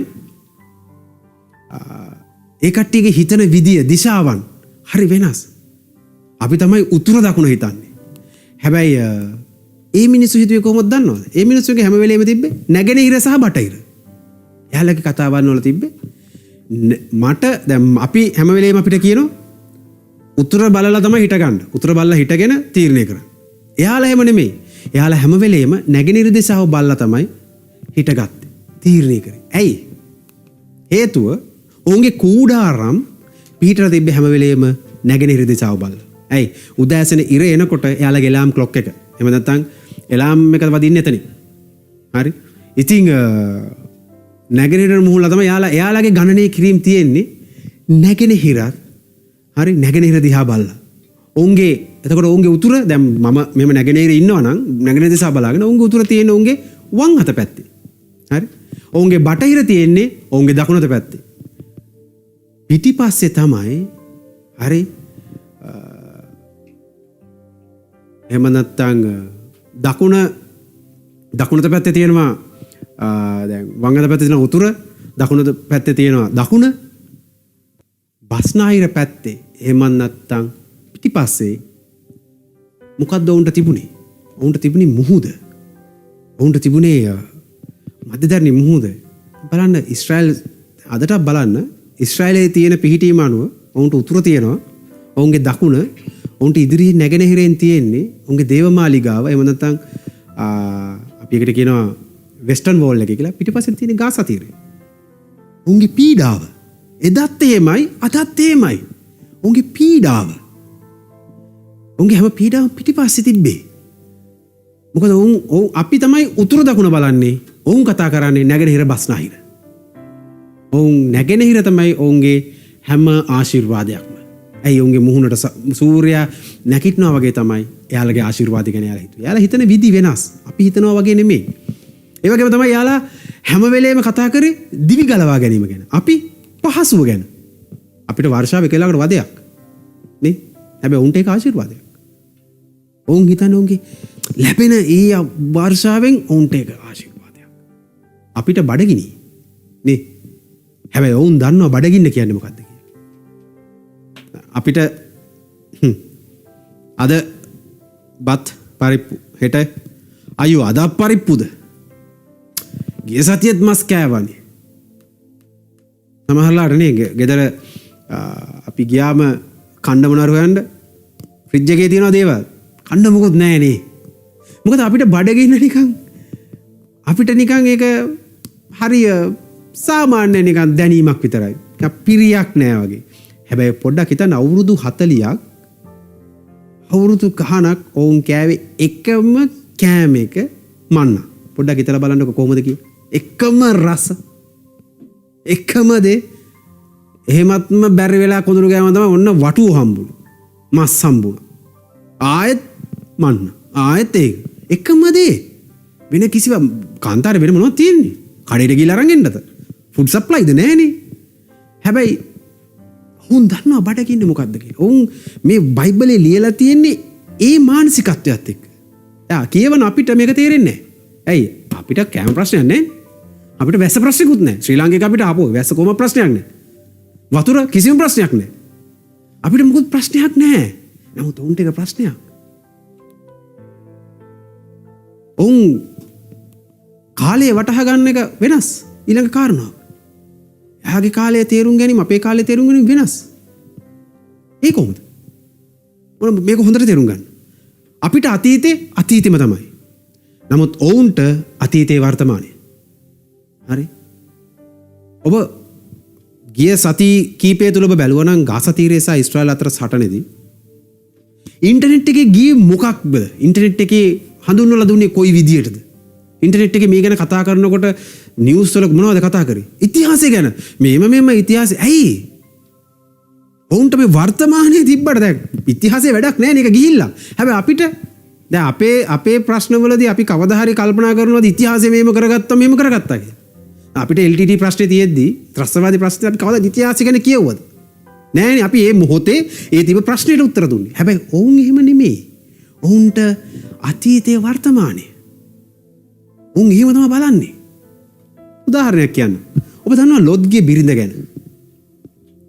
අබ්‍රහම් ගිහලා බේරගෙන එනවා. ලොත්ගේ බිරිඳ දැන් බේරගෙන අපි කියන්නේ කොහමද?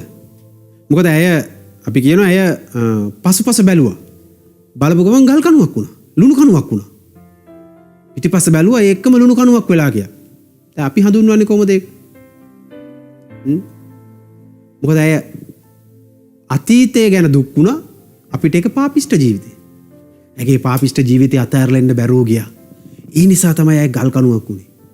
හැබැයි ඕක යුදෙව්වෙක්ගෙන් ඇහුවොත් ඔවුන් දකින්නේ කොහොමද? ඇය ඇගේ අනාගතය ගැන දුක් වුණා. මොකද යුදෙව්වගේ අනාගතය අතීතය තමයි වර්තමානයේ සහ ඇගේ අනාගතය. ඇය වොරි වුණේ ඇත්තටම කියනවා නම් ඔවුන් මේක ලියලා තියෙන සංස්කෘතිය අනුව අපි තේරුම් ගන්න ඕනේ. අපේ ක්‍රමයට තේරුම් ගත්තොත් අපිට හිතෙන්නේ අතීතය ගැන දුක් වුණා කියලා. හැබැයි මේක ලියලා තියෙන සංස්කෘතිය අනුව බැලුවම තේරෙනවා. ඒ ලියලා තියෙන ඒ ක්‍රමයේ අනුව බැලුවම එයා ඇත්තටම වද වෙලා තියෙන මොකක් ගැනද දන්නවද? අතීතය ගැන නෙමෙයි. එයාගේ අනාගතය ගැන. එයාව බේරගත්ත දෙවියන් වහන්සේ එයා ගැන තියෙන අනාගතය ගැන සැක ප්‍රශ්න නිසා තමයි ඇයව ගල් කණුවක් වුණේ. ඒක තමයි කියලා තියෙන්නේ. හැබැයි අපිට තේරෙන්නේ අපි හිතන විදිහ. මොකද අපිට අතීතය අතීතෙමයි. නමුත් ඔවුන්ට අතීතය වර්තමානයේ සහ අනාගතය. ඒක උන්ගේ අනාගතය. ඒක නිසා තමයි ඇයව ගල් කණුවක් වුණේ. මොකද විශ්වාස කරේ නැහැ දෙවියන් වහන්සේ. ඒකයි කියන්නේ ඉදිරිය බලා දුවනවා කියන්නේ එයාලගේ අතීතය ගැන. එයා පස්ස හැරලා බලුවා කියන්නේ එයාගේ අතීතය. ඊළඟට තමයි කාලය වටහා ගැනීම. ඔබට හිට්ලර් ගැන කිව්වොත් ඔබ දන්නවා සෑහෙන දේවල්.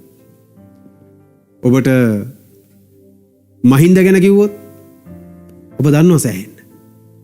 මහින්ද රාජපක්ෂ ගැන සෑහෙන කතා කරා. මෛත්‍රීපාල සිරිසේන ගැන කතා කරා. හැබැයි හෙරෝද් රජ ගැන කිව්වොත් ඔබට මොනවද දැනෙන්නේ? මොකද ඔබ ඉන්න කාලය සහ අපි ඉන්න කාලය ඉතා වෙනස්. සහ අපි දන්නේ නැහැ. මොනවා වුණාද කියනවත් අපි දන්නේ නැහැ. ඒ නිසා අපිට දැනෙනවා අඩුයි. මේ බයිබලයේ කියවද්දි මේ කට්ටිය ගැන කියවෙද්දි දැනෙනවා අඩුයි. ඒ වගේම තමයි අපි කතා කරනවට වඩා ඔවුන් කතා කරපු විදිය වෙනස්. අපි කියන දේ නෙමෙයි අදහස් කරේ. ඒ කියන්නේ යේසුස් වහන්සේ උපමා කතාවකින් කියන්නේ එක දෙයක්. හැබැයි යේසුස් වහන්සේ උපමා කතාවේ කියලා තියෙන්නේ වෙන දෙයක්. මම එක උදාහරණයක් කියන්නම්. අපි දන්නවා උන්වහන්සේ එනවා මේ පාම් සන්ඩේ එක. එහෙම නැත්නම් මේ ඔය අපි කතා කරන මේ ඔය ඉරිදා දැන් ඒ දවසේද අපි ගොඩාක් අය පාන් අතු එහෙම නැත්නම් ඔය ඇයි අතු වනන්නේ වුණා මේ ගැන කල්පනා කරනවනේ. දැන් යේසුස් වහන්සේ එනකොට ආවට පස්සේ සෙනක හොසන්න කියලා කෑ ගහලා තමයි පිළිගන්නේ.